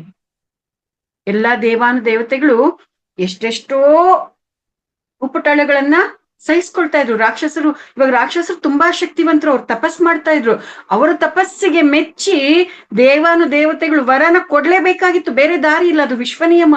ಸಾಧನೆ ಮಾಡೋರ ಸೊತ್ತು ಶಕ್ತಿ ಅನ್ನುವಂಥದ್ದು. ಸೊ ರಾಕ್ಷಸರು ಸಾಧನೆ ಮಾಡ್ತಾ ಇದ್ರು, ಶಕ್ತಿಯನ್ನ ಪಡ್ಕೊಳ್ತಾ ಇದ್ರು, ದೇವತೆಗಳಿಂದಾನೇ ಶಕ್ತಿ ಪಡ್ಕೊಂಡು ದೇವತೆಗಳಿಗೇನೆ ತೊಂದರೆ ಕೊಡ್ತಾ ಇದ್ರು. ಏನ್ ಮಾಡ್ತಾ ಇದ್ರು? ಇಂದ್ರಾದಿ ದೇವತೆಗಳೆಲ್ಲರೂ ಕೂಡ ಓಡೋಗ್ತಾ ಇದ್ರು ರಾಕ್ಷಸರ ಕಾಟನ ತಡ್ಕೊಳಕ್ಕಾಗ್ದೆ. ಅದ್ರ ಅರ್ಥ ಏನು? ಕೈಲಾಗ್ದೆ ಓಡೋಗ್ತಾ ಇದ್ದಾರೆ ಅಂತನಾ? ಕೆಲವು ಸರ್ತಿ ನಮ್ಗೆಲ್ಲಾ ಶಕ್ತಿ ಸಾಮರ್ಥ್ಯ ಇದ್ರೂ ಕೂಡ ಕೈಲಾಗದೆ ಇರೋರ್ ತರನೇ ನಾವು ಹೇಡಿಗಳಾಗಿ ಅದೇ ರೀತಿಯಾಗಿ ಇರ್ಬೇಕಾಗತ್ತೆ. ಯಾಕೆ ಅಂತಂದ್ರೆ ಪಾಪದ ಕೂಡ ತುಂಬೇಕು ಅಂತ ಹೇಳ್ತಾರಲ್ಲ, ಟೈಮ್ ಬರ್ಬೇಕು ಅಂತ ಹೇಳ್ತಾರಲ್ಲ, ಆ ರೀತಿಯಾಗಿ ಆ ಟೈಮ್ ಬರೋವರೆಗೂ ಕೂಡ ನಾವು ಕಾಯ್ಬೇಕಾಗತ್ತೆ. ನಾವು ಮಾಡ್ತಾ ಇರುವಂತದ್ದು ಇವಾಗ ಒಳ್ಳೆ ಕೆಲ್ಸನೇ ಮಾಡ್ತಾ ಇರ್ತೀವಿ. ಆ ಒಳ್ಳೆ ಕೆಲ್ಸ ಮಾಡ್ತಾ ಇದ್ದಾಗ ಅದಕ್ಕೆ ಬೆಂಕಿ ಹಚ್ಬೇಕು ಅನ್ನುವಂಥವ್ರು ಎಷ್ಟೋ ಜನ ಇರ್ತಾರೆ, ಕಾಲೆಳಿಬೇಕು ಅನ್ನುವಂಥವ್ರು ಎಷ್ಟೋ ಜನ ಇರ್ತಾರೆ. ಎಷ್ಟೋ ರೀತಿಯಲ್ಲಿ ತೊಂದರೆಗಳನ್ನ ಕೊಡ್ಬೇಕು ಅವ್ರ ಮುಂದಕ್ಕೆ. ಆ ಕೆಲಸ ಒಳ್ಳೆ ಮಾಡ್ತಾ ಇರೋದು ಧ್ಯಾನ ಪ್ರಚಾರನೇ ಆಗಿರ್ಬೋದು, ಒಳ್ಳೆ ಕೆಲ್ಸನೇ ಆಗಿರ್ಬೋದು, ಅದನ್ನ ಮಾಡ್ದಂಗೆ ಅದಕ್ಕೆ ಅಡ್ಡಿಯಾಗಿ ನಿಂತ್ಕೋಬೇಕು ಅನ್ನುವಂಥವ್ರು ಎಷ್ಟೋ ಜನ ಇರ್ತಾರೆ. ಕೆಲವು ಸಂದರ್ಭಗಳಲ್ಲಿ ಎಲ್ಲಾನು ಅರ್ಥ ಆಗ್ತಾ ಇದ್ರು ನಾವು ಸೈಲೆಂಟ್ ಆಗೇ ಇರ್ಬೇಕಾಗತ್ತೆ. ಯಾಕೆ ಅಂತಂದ್ರೆ ಅತ್ತೆಗೊಂದು ಕಾಲ, ಸೊಸೆಗೊಂದು ಕಾಲ. ಪಾಪದ ಕೂಡ ತುಂಬವರೆಗೂ ಕೂಡ ಅಷ್ಟೇ ಪಾಪಿಗಳಿಗೆ ಅಥವಾ ರಾಕ್ಷಸರಿಗೆ ಬಲ. ಒಂದು ಸಾರ್ತಿ ಅವರ ಒಂದು ಶಕ್ತಿ ಅನ್ನುವಂಥದ್ದೇನಿರುತ್ತೆ ಅದು ಖಾಲಿ ಆಯ್ತು, ಅಥವಾ ಪುಣ್ಯದ ಅಕೌಂಟ್ ಅನ್ನೋದೇನಿರುತ್ತೆ ಅದು ಖಾಲಿ ಆಯ್ತು ಅಂತಂದ್ರೆ ಇಮ್ಮಿಡಿಯೇಟ್ ಆಗಿ ಯೂನಿವರ್ಸ್ ಚಾರ್ಜ್ ತಗೊಳುತ್ತೆ. ಆ ರೀತಿಯಾಗಿ ಕೂಡ ನಾವು ಒಳ್ಳೆತನ ಇರುವಂತವ್ರು ಕೆಲವು ಸಂದರ್ಭಗಳಲ್ಲಿ ತಗ್ಗಬೇಕಾಗತ್ತೆ, ಬಗ್ಗಬೇಕಾಗತ್ತೆ, ತಲೆ ತಗ್ಗಿಸ್ ನಿಂತ್ಕೊಳ್ಳೇಬೇಕಾಗತ್ತೆ. ಆದ್ರೆ ಆ ರೀತಿಯಾಗಿ ತಲೆ ತಗ್ಸಿದೀವಿ ಅಂತಂದ್ರೆ ಅದರ ಅರ್ಥ ಏನು? ನಾವು ಸಂಪೂರ್ಣವಾಗಿ ಸೋತೋಗಿದ್ದೀವಿ ಅಂತನಾ? ಅಥವಾ ನಮ್ ಕೈಲಾಗೋದಿಲ್ಲ ಅಂತನಾ? ಅಲ್ಲ, ಸಮಯಕ್ಕೋಸ್ಕರ ಕಾಯ್ತಾ ಇರ್ತೀವಿ ಅಷ್ಟೇ. ಇದು ಮಾಸ್ಟರ್ಸ್ ಈ ರೀತಿಯಲ್ಲೂ ಕೂಡ, ಈ ಕೋನದಲ್ಲೂ ಕೂಡ ನಾವು ಒಳ್ಳೆತನವನ್ನ ಅರ್ಥ ಮಾಡ್ಕೋಬೇಕಾಗಿದೆ. ಎಷ್ಟೆಷ್ಟು ರೀತಿಯಲ್ಲಿ ಆ ಒಳ್ಳೆತನದ ಬಗ್ಗೆ ನಮ್ಗೆ ತಿಳಿಸಿದ್ದಾರೆ ಅಂತಂದ್ರೆ ನಾವು ಆ ಒಂದು ವಿಚಾರಗಳನ್ನ ಓದ್ತಾ ಇದ್ರೆ ಹಂಗೇನೆ ಮೈ ಜುಮ್ ಅಂತ ಇರುತ್ತೆ ಮಾಸ್ಟರ್ಸ್. ನಾನು ಇವತ್ತಿಗೂ ಕೂಡ ನನ್ನನ್ನ ನಾನು ರೀಚಾರ್ಜ್ ಮಾಡ್ಕೋಬೇಕು. ಇವಾಗ ಏನಾದ್ರೂ ನನ್ಗೆ ಬೇಸರ ಆಗಿರುತ್ತೆ, ಯಾಕಂದ್ರೆ ಉಪ್ಪು ಹುಳಿ ಖಾರ ತಿಂತಾ ಇರ್ತೀವಲ್ವಾ, ನಾವು ಉಪ್ಪು ಹುಳಿ ಖಾರ ತಿಂತಾ ಇರ್ತೀವಿ. ಅರಿಷಡ್ ವರ್ಗಗಳು ಅದರಿಂದ ಪ್ರೇರೇಪಿತವಾಗ್ತಾ ಇರುತ್ತೆ. ಅದಕ್ಕೆ ಅನುಗುಣವಾಗಿನೇ ಎಲ್ಲಾನು ನಮ್ಮ ಜೀವನದಲ್ಲಿ ಎಮೋಷನ್ಸ್ ಅದು ಇದು ಬಿಲ್ಟ್ ಆಗ್ತಾ ಇರುತ್ತೆ. ಅವೆಲ್ಲ ಬಿಲ್ಟ್ ಆಗ್ತಾ ಇದ್ದಾಗ ಏನಾಗತ್ತೆ, ಒಂದೊಂದ್ಸರ್ತಿ ನಮ್ಮ ಶಕ್ತಿ ಅಥವಾ ನಮ್ಗೆ ಉತ್ಸಾಹ ಅನ್ನುವಂಥದಕ್ಕೆ ಕೊಡಲಿ ಪೆಟ್ಟು ಬಿತ್ತು ಅನ್ನೋ ತರ ಅನ್ನಿಸ್ತಾ ಇರುತ್ತೆ. ಅಂತ ಟೈಮಲ್ಲಿ ನೋ ಪ್ರಾಬ್ಲಮ್, ಸ್ವಲ್ಪ ಸಮಯ ತಗೊಳ್ಳೋಣ, ಸ್ವಲ್ಪ ನಮ್ಮೊಳಗಡೆ ಉಂಟಾಗಿರುವಂತ ಎಮೋಷನ್ಸ್ ಅನ್ನ ಗಮನಿಸ್ಕೊಳ್ಳೋಣ. ಉಫ್ ಅಂತ ಏನೆಲ್ಲ ಚೇಷ್ಟೆಗಳು ಮಾಡಕ್ಕೆ ನಿಮ್ಗೆ ಸಾಧ್ಯ ಇದೆ ಮಾಡ್ರಿ. ಎಲ್ಲ ಎಮೋಷನ್ಸ್ ಕೂಡ ಕ್ಲಿಯರ್ ಮಾಡ್ಕೊಳ್ರಿ. ನಾನೇನ್ ಮಾಡ್ತೀನಿ ಗೊತ್ತಾ, ನನಗೆ ಹಾಡೋದು ಅಂದ್ರೆ ತುಂಬಾ ಇಷ್ಟ. ನಾನು ಹಾಯಾಗಿ ಒಳ್ಳೆ ಹಾಡುಗಳಿದಾವೆ, ಆ ಹಾಡುಗಳನ್ನ ಹಾಡ್ಕೊಂಡು ನನ್ನನ್ನ ನಾನ್ ರೀಚಾರ್ಜ್ ಮಾಡ್ಕೊಳ್ತೀನಿ ಮಾಸ್ಟರ್ಸ್. ಬಾಳುವಂತ ಹೂವೇ ಬಾಡುವಾಸೆ ಏಕೆ, ಹಾಡುವಂತ ಕೋಗಿಲೆ ಅಳುವಂತ ಆಸೆ ಏಕೆ, ಕವಲು ದಾರಿಯಲ್ಲಿ ಸಾಧ್ಯವೇ, ಅವಳಿ ದೋಣಿ ಮೇಲೆ ಯಾನ ಯೋಗ್ಯವೇ, ಬಾಳುವಂತ ಹೂವೇ ಬಾಡುವಾಸೆ ಏಕೆ, ಯಾರಿಗಿಲ್ಲ ನೋವು ಯಾರಿಗಿಲ್ಲ ಸಾವು, ವ್ಯರ್ಥ ವ್ಯಸನದಿಂದ ಸಿಹಿಯು ಕೂಡ ಬೇವು. ಮಾಸ್ಟರ್ಸ್, ಈ ಹಾಡು ನನಗೆ ತುಂಬಾ ಇಷ್ಟ. ಈ ಹಾಡನ್ನ ಎನಿ ಟೈಮ್ ಹಾಡ್ಕೊಳ್ತಾ ಇರ್ತೀನಿ. ನಾನೇ ಬೂಸ್ಟ್ ಅಪ್ ಮಾಡ್ಕೊಳ್ತೀನಿ, ನನಗೆ ನಾನೇ ಪ್ರೇರಣೆ ಆಗಿರ್ತೀನಿ. ನಾನ್ ಬೇರೆದ್ರ ಮೇಲೆ ಡಿಪೆಂಡ್ ಆಗಕ್ ಹೋಗೋದಿಲ್ಲ. ಪ್ರೇರಣೆಗೆ ಇವರಿಂದ ನನಗೆ ಪ್ರೇರಣೆ ಸಿಗ್ಬೇಕು, ಇವ್ರು ನನ್ನ ಬೂಸ್ಟ್ ಅಪ್ ಮಾಡ್ಬೇಕು, ಅವ್ರು ನನ್ನ ಬೂಸ್ಟ್ ಅಪ್ ಮಾಡ್ಬೇಕು, ನೋ. ಬೇರೆಯವ್ರ ಮೇಲೆ ಡಿಪೆಂಡ್ ಆಗಿದೆ ಅಂದ್ರೆ ಅಲ್ಲಿ ವೀಕ್ ಆಗೋದೇ ಇರುತ್ತೆ. ನಮ್ಮನ್ನ ನಾವು ಸ್ಟ್ರಾಂಗ್ ಮಾಡ್ಕೊಳ್ಳೋದು ಹೆಂಗೆ, ನಮ್ಮನ್ನ ನಾವು ಮೋಟಿವೇಟ್ ಮಾಡ್ಕೊಳ್ಳೋದು ಹೆಂಗೆ, ಆ ಆಂಗಲ್ ಅಲ್ಲೇ ಯೋಚನೆ ಮಾಡ್ಬೇಕು. ಇದು ನನ್ನ ಜೀವನ ಪ್ರಯಾಣದಲ್ಲಿ ಇದು ನನ್ನ ಅನುಭವ ಜ್ಞಾನ. ನಾವು ಬೇರೆಯವ್ರ ಮೇಲೆ ಡಿಪೆಂಡ್ ಆಗ್ತೀವಿ ಅಂತಂದ್ರೆ ಅದರರ್ಥ ನಾವು ನಮ್ಮ ಆತ್ಮವಿಶ್ವಾಸದಲ್ಲಿ ಕೊರತೆ ಇದೆ ಅಂತ ಅರ್ಥ. ನಮ್ಮ ಮೇಲೆ ನಮ್ಗೆ ನಂಬಿಕೆ ಇಲ್ಲ ಅಂತ ಅರ್ಥ. ನಮ್ಮ ಮೇಲೆ ನಮಗೆ ನಂಬಿಕೆ ಇದೆ ಅಂತಂದ್ರೆ ಎಲ್ಲಾ ದಾರಿಗಳು ಮುಚ್ಚೋಯ್ತು ಅಂತಂದ್ರೆ ಯಾವ್ದೋ ಒಂದ್ ದಾರಿ ತೆಕ್ಕೊಳತ್ತ ಬಿಡು ಅನ್ನೋ ರೇಂಜ್ ಅಲ್ಲೇ ನಾವಿರ್ತೀವಿ. ಎಸ್, ಇವತ್ತಿಗೂ ಕೂಡ ನನಗೆ ಪೆಟ್ಟುಗಳನ್ನ ಕೊಡ್ತಾ ಇದ್ದಾರೆ. ಆ ಪೆಟ್ಟುಗಳನ್ನ ತಿಂತ ಇವತ್ತಿಗೂ ಕೂಡ ನಾನು ಫೀನಿಕ್ಸ್ ತರ ಎದ್ದೊಳ್ತಾನೆ ಇದ್ದೀನಿ. ನನ್ನ ಉತ್ಸಾಹವನ್ನಾಗ್ಲಿ, ನನ್ನ ಆತ್ಮವಿಶ್ವಾಸನಾಗ್ಲಿ ಯಾವುದೇ ಪೆಟ್ಟು ಅಲಗಾಡ್ಸಕ್ ಆಗೋದಿಲ್ಲ. ಅದು ಯಾವುದು ಕೂಡ ನನ್ನನ್ನ ಒಂದತ್ರ ಬಂಧನ ಮಾಡಿ ಇಡೋದಕ್ಕೆ ಸಾಧ್ಯ ಇಲ್ಲ. ಆ ರೀತಿಯಾಗೇನೆ ತಯಾರಾಗ್ತಾ ಇದ್ದೀನಿ ಮಾಸ್ಟರ್ಸ್. ಎಷ್ಟೋ ಬರ್ತಾ ಇದೆ, ಈಗ್ಲೂ ಬರ್ತಾ ಇದೆ. ಇವತ್ತು ಕೂಡ ಒಂದು ವಿಷಯದಲ್ಲಿ ನನಗೆ ತುಂಬಾ ನನ್ನ ಅಂತರಂಗದಿಂದ ನನಗೆ ಡಿಸ್ಟರ್ಬೆನ್ಸ್ ಬರುವಂತದ್ ನಡೀತು. ಆದ್ರೂ ಕೂಡ ಇಮ್ಮಿಡಿಯೇಟ್ ಆಗಿ ಚಿಟಿಕೆ ಹೊಡೆಯೋ ರೀತಿಯಲ್ಲಿ ನಾನು ಅದರಿಂದ ಆಚೆ ಬಂದಿದ್ದೀನಿ ಮಾಸ್ಟರ್ಸ್. ನಾನು ಯಾಕೆ ಈ ಪುಸ್ತಕದ ಸ್ವಾಧ್ಯಾಯ ಮಾಡೋದಿಕ್ಕೆ ಇಷ್ಟಪಡ್ತೀನಿ ಅಂತಂದ್ರೆ, ನಾನೇ ಇವೆಲ್ಲವನ್ನು ದಾಟಬೇಕಾಗಿದೆ. ನನಗೆ ಏನ್ ಬೇಕಾಗಿದೆ ಅದನ್ನ ನಾನು ಈ ಪುಸ್ತಕದ ಸ್ವಾಧ್ಯಾಯದಿಂದ ನಾನ್ ಪಡ್ಕೊಳ್ತಾ ಇದ್ದೀನಿ. ನಿಮ್ಗೆಲ್ಲರಿಗೂ ಹೇಳ್ತಾ ಹೇಳ್ತಾ ನಾನ್ ರೀಚಾರ್ಜ್ ಆಗ್ತಾ ಇರ್ತೀನಿ. ಇದು ಕೂಡ ಒಂದು ದಾರಿ ನನಗೆ, ನನ್ನನ್ನು ನಾನು ಮೋಟಿವೇಟ್ ಮಾಡ್ಕೊಳ್ಳೋದಿಕ್ಕೆ. ಈ ರೀತಿಯಾಗಿ ನಮ್ಮನ್ನ ನಾವು ಅರ್ಥ ಮಾಡ್ಕೋಬೇಕು. ಈ ರೀತಿಯಾಗಿ 15ನೇ ಚಾಪ್ಟರ್ ಪ್ರೇರಣೆ ಅನ್ನುವಂತ ಆ ಒಂದು ಚಾಪ್ಟರ್ ನಲ್ಲಿ ನಮಗೆ ನಾವೇ ಪ್ರೇರಣೆಯಾಗಿ ನಿಲ್ಬೇಕು, ನಮ್ಮನ್ನ ನಾವೇ ಬೂಸ್ಟ್ ಅಪ್ ಮಾಡ್ಕೋಬೇಕು ಅನ್ನುವಂತ ಅನೇಕ ವಿಚಾರಗಳು ಆ ಒಂದು ಚಾಪ್ಟರ್ ನಲ್ಲಿ ಇದೆ ಮಾಸ್ಟರ್ಸ್. ಇದು 15ನೇ ಚಾಪ್ಟರ್. ನೆಕ್ಸ್ಟ್ ಇನ್ನ 16ನೇ ಚಾಪ್ಟರ್ ನಾವು ಗಮನಿಸೋದಕ್ಕೆ ಶುರು ಮಾಡಿದೀವಿ ಅಂತ ಅನ್ನೋದಾದ್ರೆ, ಅದು ಆ 16ನೇ ಚಾಪ್ಟರ್ ನ ಹೆಸರು ಜ್ಞಾನ ಜ್ಞಾನಿ ಅಂತ. ಜ್ಞಾನ ಏನ್ ಹೇಳುತ್ತೆ, ಜ್ಞಾನವನ್ನ ಪಡ್ಕೊಂಡಿರ್ತಕ್ಕಂಥ ಜ್ಞಾನಿ ಹೇಗಿರ್ತಾನೆ, ಜ್ಞಾನವನ್ನ ಹೊಂದಿರ್ತಕ್ಕಂಥ ಜ್ಞಾನಿ ಯಾವ ರೀತಿಯಾಗಿರ್ತಾನೆ, ಅವನ ಆಲೋಚನೆಗಳು ಹೇಗಿರುತ್ತೆ ಅನ್ನುವಂಥದ್ದು ಕೇವಲ ಕೊಟೇಶನ್ಸ್ ಮಾತ್ರ ಕೊಟ್ಕೊಂಡು ಹೋಗಿದ್ದಾರೆ ಮಾಸ್ಟರ್ಸ್. ಜ್ಞಾನ ಜ್ಞಾನಿ ಅನ್ನುವಂಥದ್ರಲ್ಲಿ ಮತ್ತೆ ಸಾಧನೆ ಅನ್ನುವಂಥ ಕೊನೆ ಚಾಪ್ಟರ್ 18ನೇ ಚಾಪ್ಟರ್, ಅದರಲ್ಲೂ ಕೂಡ ಸಾಧನೆ ಮಾಡೋದಕ್ಕೆ ಸಂಬಂಧಪಟ್ಟಿರ್ತಕ್ಕಂಥ ಬ್ಯೂಟಿಫುಲ್ ಆಗಿರ್ತಕ್ಕಂಥ ಕೊಟೇಶನ್ಸ್ ಆ 2 ಚಾಪ್ಟರ್ ಅಲ್ಲಿ ಇರುವಂತದ್ದು. ಇನ್ನು 17ನೇ ಚಾಪ್ಟರ್ ಇದೆಯಲ್ಲ, ಅದು ಪ್ರಶ್ನೋತ್ತರಗಳಿಂದ ಕೂಡಿರ್ತಕ್ಕಂಥ ಒಂದು ಚಾಪ್ಟರ್ ಆಗಿದೆ. ಈಗ ನೀವು ನಾನು ಮಾತಾಡ್ತಾ ಇದೀವಲ್ವಾ, ಮಾತಾಡ್ತಾ ಇರ್ಬೇಕಾದ್ರೆ ಎಷ್ಟೆಷ್ಟೋ ಪ್ರಶ್ನೆಗಳು ಬರುತ್ತಲ್ವಾ. ಉದಾಹರಣೆಗೆ ಒಂದು ಪ್ರಶ್ನೆ ಇದ್ರಲ್ಲಿ ಇರೋದನ್ನ ನಾನು ಓದೋದಕ್ಕೆ ಪ್ರಯತ್ನ ಮಾಡ್ತೀನಿ ಮಾಸ್ಟರ್ಸ್. ನೋಡಿ, ಎಲ್ಲವೂ ನಮ್ಮ ಒಳ್ಳೆಯದಕ್ಕೆ ಎಂದು ಅಂದುಕೊಳ್ಳೋದು ಅವಶ್ಯಕವೇ ಅನ್ನುವಂತ ಒಂದು ಪ್ರಶ್ನೆನ ಯಾರೋ ಒಬ್ರು ಪ್ರಕೃತಿ ಉಮಾ ಮಹೇಶ್ ಅವ್ರಿಗೆ ಕೇಳಿರ್ತಕ್ಕಂಥ. ಅದಕ್ಕೆ ಪ್ರಕೃತಿ ಉಮಾ ಮಹೇಶ್ ಅವರು ತಮ್ಮ ಅನುಭವದ ವಿಚಾರವನ್ನ ಅದರಲ್ಲಿ ತಿಳಿಸಿ ಅದ್ರ ಬಗ್ಗೆ ವಿವರಣೆಯನ್ನ ಕೊಟ್ಟಿದ್ದಾರೆ. ಅವರು ಇಂಜಿನಿಯರಿಂಗ್ ಮಾಡ್ಬೇಕು ಅನ್ನುವಂಥದ್ದು ಅವ್ರ ಲಕ್ಷ್ಯ. ಆ ಇಂಜಿನಿಯರಿಂಗ್ ಅನ್ನ ಯಾವುದೋ ಒಂದು ಸ್ಪೆಸಿಫಿಕ್ ಆಗಿರುವಂತ ಕಾಲೇಜಲ್ಲೇ ಮಾಡ್ಬೇಕು ಅನ್ನುವಂಥದ್ದು ಅವರ ಒಂದು ಸಂಕಲ್ಪ ಆಗಿರುತ್ತೆ. ಅಲ್ಲಿ ಬಿಟ್ಟರೆ ಬೇರೆ ಎಲ್ಲೂ ಮಾಡಬಾರ್ದು ಅನ್ನುವಂಥದ್ದು ಅವರ ಆಲೋಚನೆ ಆಗಿರುತ್ತೆ. ಸೊ ಆ ರೀತಿಯಾಗಿ ಆ ಒಂದು ಕಾಲೇಜಲ್ಲಿ ಇಂಜಿನಿಯರಿಂಗ್ ಮಾಡ್ಬೇಕು ಅಂತ ತುಂಬಾ ಕಷ್ಟಪಟ್ಟು ಓದ್ತಾರೆ. ತುಂಬಾ 100ಕ್ಕೆ 100 ಪ್ರಾಮಾಣಿಕವಾಗಿರುವಂತ ಎಫರ್ಟ್ಸ್ ಆಗ್ತಾರೆ. ಆ ಒಂದು ಎಫರ್ಟ್ಸ್ ಅಲ್ಲಿ ಅವರು ಎಷ್ಟೇ ಪ್ರಯತ್ನ ಮಾಡಿದ್ರು ಕೂಡ ಆ ಒಂದು ಕಾಲೇಜಲ್ಲಿ ಅವ್ರಿಗೆ ಸೀಟ್ ಸಿಗಲ್ಲ. ಆ ಮೊಮೆಂಟ್ ಅಲ್ಲಿ ಅವ್ರು ತುಂಬಾ ಡಿಪ್ರೆಷನ್ಗಳಿಗೆ ಹೋಗ್ತಾರೆ. ಅವ್ರು ಯಾವುದೇ ರೀತಿಯಲ್ಲಿ ಉತ್ಸಾಹ ಇಲ್ದಂತೆ, ಬದುಕಿನ ಮೇಲೆ ಆಸಕ್ತಿ ಇಲ್ದಂಗೆ ಆತ್ಮಹತ್ಯೆ ಮಾಡ್ಕೋಬೇಕು ಅನ್ನುವಂತ ಒಂದು ಜಿಗುಪ್ಸಾ ಸ್ಥಿತಿಗೆ ಅವ್ರು ಬಂದಿರ್ತಾರೆ. ಆದ್ರೆ ಬೇರೆ ದಾರಿ ಇಲ್ಲ, ಏನೇ ಇದ್ರೂ ಕೂಡ ಅಲ್ಲಿ ಯಾವ್ದೋ ಸ್ಥಳೀಯವಾಗಿರ್ತಕ್ಕಂಥ ಒಂದು ಕಾಲೇಜ್ ನಲ್ಲಿ ಅವ್ರು ಜಾಯಿನ್ ಆಗ್ತಾರೆ. ಜಾಯಿನ್ ಆದಾಗ ಆ ತಕ್ಷಣಕ್ಕೆ ಯಾಕೆ ನಾನು ಅಷ್ಟು ಪ್ರಾಮಾಣಿಕ ಪ್ರಯತ್ನ ಮಾಡಿದ್ರು ಆ ಕಾಲೇಜಲ್ಲಿ ನಂಗೆ ಸೀಟ್ ಸಿಗ್ಲಿಲ್ಲ ಅನ್ನುವಂಥದ್ದು ಮುಂದೆ ಅವ್ರಿಗೆ ಅರ್ಥ ಆಗತ್ತೆ. ಹೇಗೆ ಅಂತಂದ್ರೆ, ಯಾವಾಗ ಅವ್ರಿಗೆ ಆ ಒಂದು ಬೇರೆ ಯಾವ್ದೋ ಕಾಲೇಜ್ ಬೇಕು ಅನ್ಕೊಂಡಿರ್ತಾರ, ಅಲ್ಲಿ ಸೀಟ್ ಸಿಗದೆ ಇರುವಂತ ಪ್ಲೇಸ್ ಅಲ್ಲೇನೆ ಯಾವ್ದೋ ಒಂದು ಕಾಲೇಜಲ್ಲಿ ಸೀಟ್ ಸಿಕ್ಕಿದಾಗ ಅಲ್ಲೇ ಅವ್ರು ಓದ್ತಾ ಇದ್ದಾಗ ಆಗ ಅಲ್ಲಿ ಪತ್ರಿಜಿಯವರ ಪರಿಚಯ ಆಗತ್ತೆ ಅವ್ರಿಗೆ. ಪತ್ರಿಜಿಯವರ ಪರಿಚಯ ಆದ್ಮೇಲೆ ಅವರ ಕಂಪ್ಲೀಟ್ ಆಗಿರ್ತಕ್ಕಂಥ ಸ್ಥಿತಿ ಗತಿ ಎಲ್ಲ ಬದಲಾಗ್ಬಿಡುತ್ತೆ. ಯಾಕೆ ಆ ಕಾಲೇಜಲ್ಲಿ ನನ್ನನ್ನ ಇರ್ಸಿದ್ದಾರೆ, ಆ ದೇವ್ರು ಯಾಕೆ ಇರ್ಸಿದ್ದಾನೆ ಅನ್ನುವಂಥದ್ದು ಆವಾಗ ಅವ್ರಿಗೆ ಅರ್ಥ ಆಗತ್ತೆ. ಓಹೋ, ಎಲ್ಲ ನಡೆದಿರೋದೆಲ್ಲ ನನ್ನ ಒಳ್ಳೇದಿಕ್ಕೆ ಅನ್ನುವಂಥದ್ದು ಅವ್ರಿಗೆ ಆಗ ರಿಯಲೈಸ್ ಆಗುತ್ತೆ ಅಂತ. ಕೆಲವು ಸರ್ತಿ ಅರ್ಥ ಆಗೋದಿಲ್ಲ ಮಾಸ್ಟರ್ಸ್.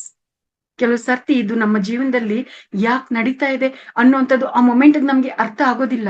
ಆದ್ರೆ ಮುಂದೊಂದು ದಿನ ಅದು ಯಾಕೆ ನಡೆದಿದೆ ಅನ್ನುವಂಥದ್ದು ನಮ್ಗೆ ಅರ್ಥ ಆಗುತ್ತೆ. ಆವಾಗ ಆಹಾ, ಆ ರೀತಿಯಾಗಿ ನಡೆದಿರೋದು ಎಷ್ಟು ಅದ್ಭುತ, ಎಷ್ಟು ಅದ್ಭುತ ಅಂತ ನಾವು ತುಂಬಾ ಕೃತಜ್ಞತೆಯನ್ನ ಹೇಳ್ತೀವಿ. ನಮ್ಮ ಜೀವನದಲ್ಲಿ ಅದು ಬೇಡ ಅನ್ನುವಂಥದ್ದು ನಡೆದಿರುವಂತ ವಿಚಾರಕ್ಕೆ ಕೃತಜ್ಞತೆಗಳನ್ನ ಹೇಳ್ತೀವಿ, ಥ್ಯಾಂಕ್ಸ್ ಅನ್ನ ಹೇಳ್ತೀವಿ. ಪರಮಾತ್ಮ, ನೀನ್ ಎಷ್ಟು ಅದ್ಭುತ, ನಂಬಿರೋರ್ನ ಎಷ್ಟು ಚೆನ್ನಾಗಿ ಕಾಪಾಡ್ತೀಯಪ್ಪ, ನೀನು ಎಷ್ಟು ಅದ್ಭುತವಾಗಿ ತಯಾರು ಮಾಡ್ತೀಯಪ್ಪ ಅಂತ ನಾವು ಥ್ಯಾಂಕ್ಸ್ ಹೇಳ್ತೀವಿ.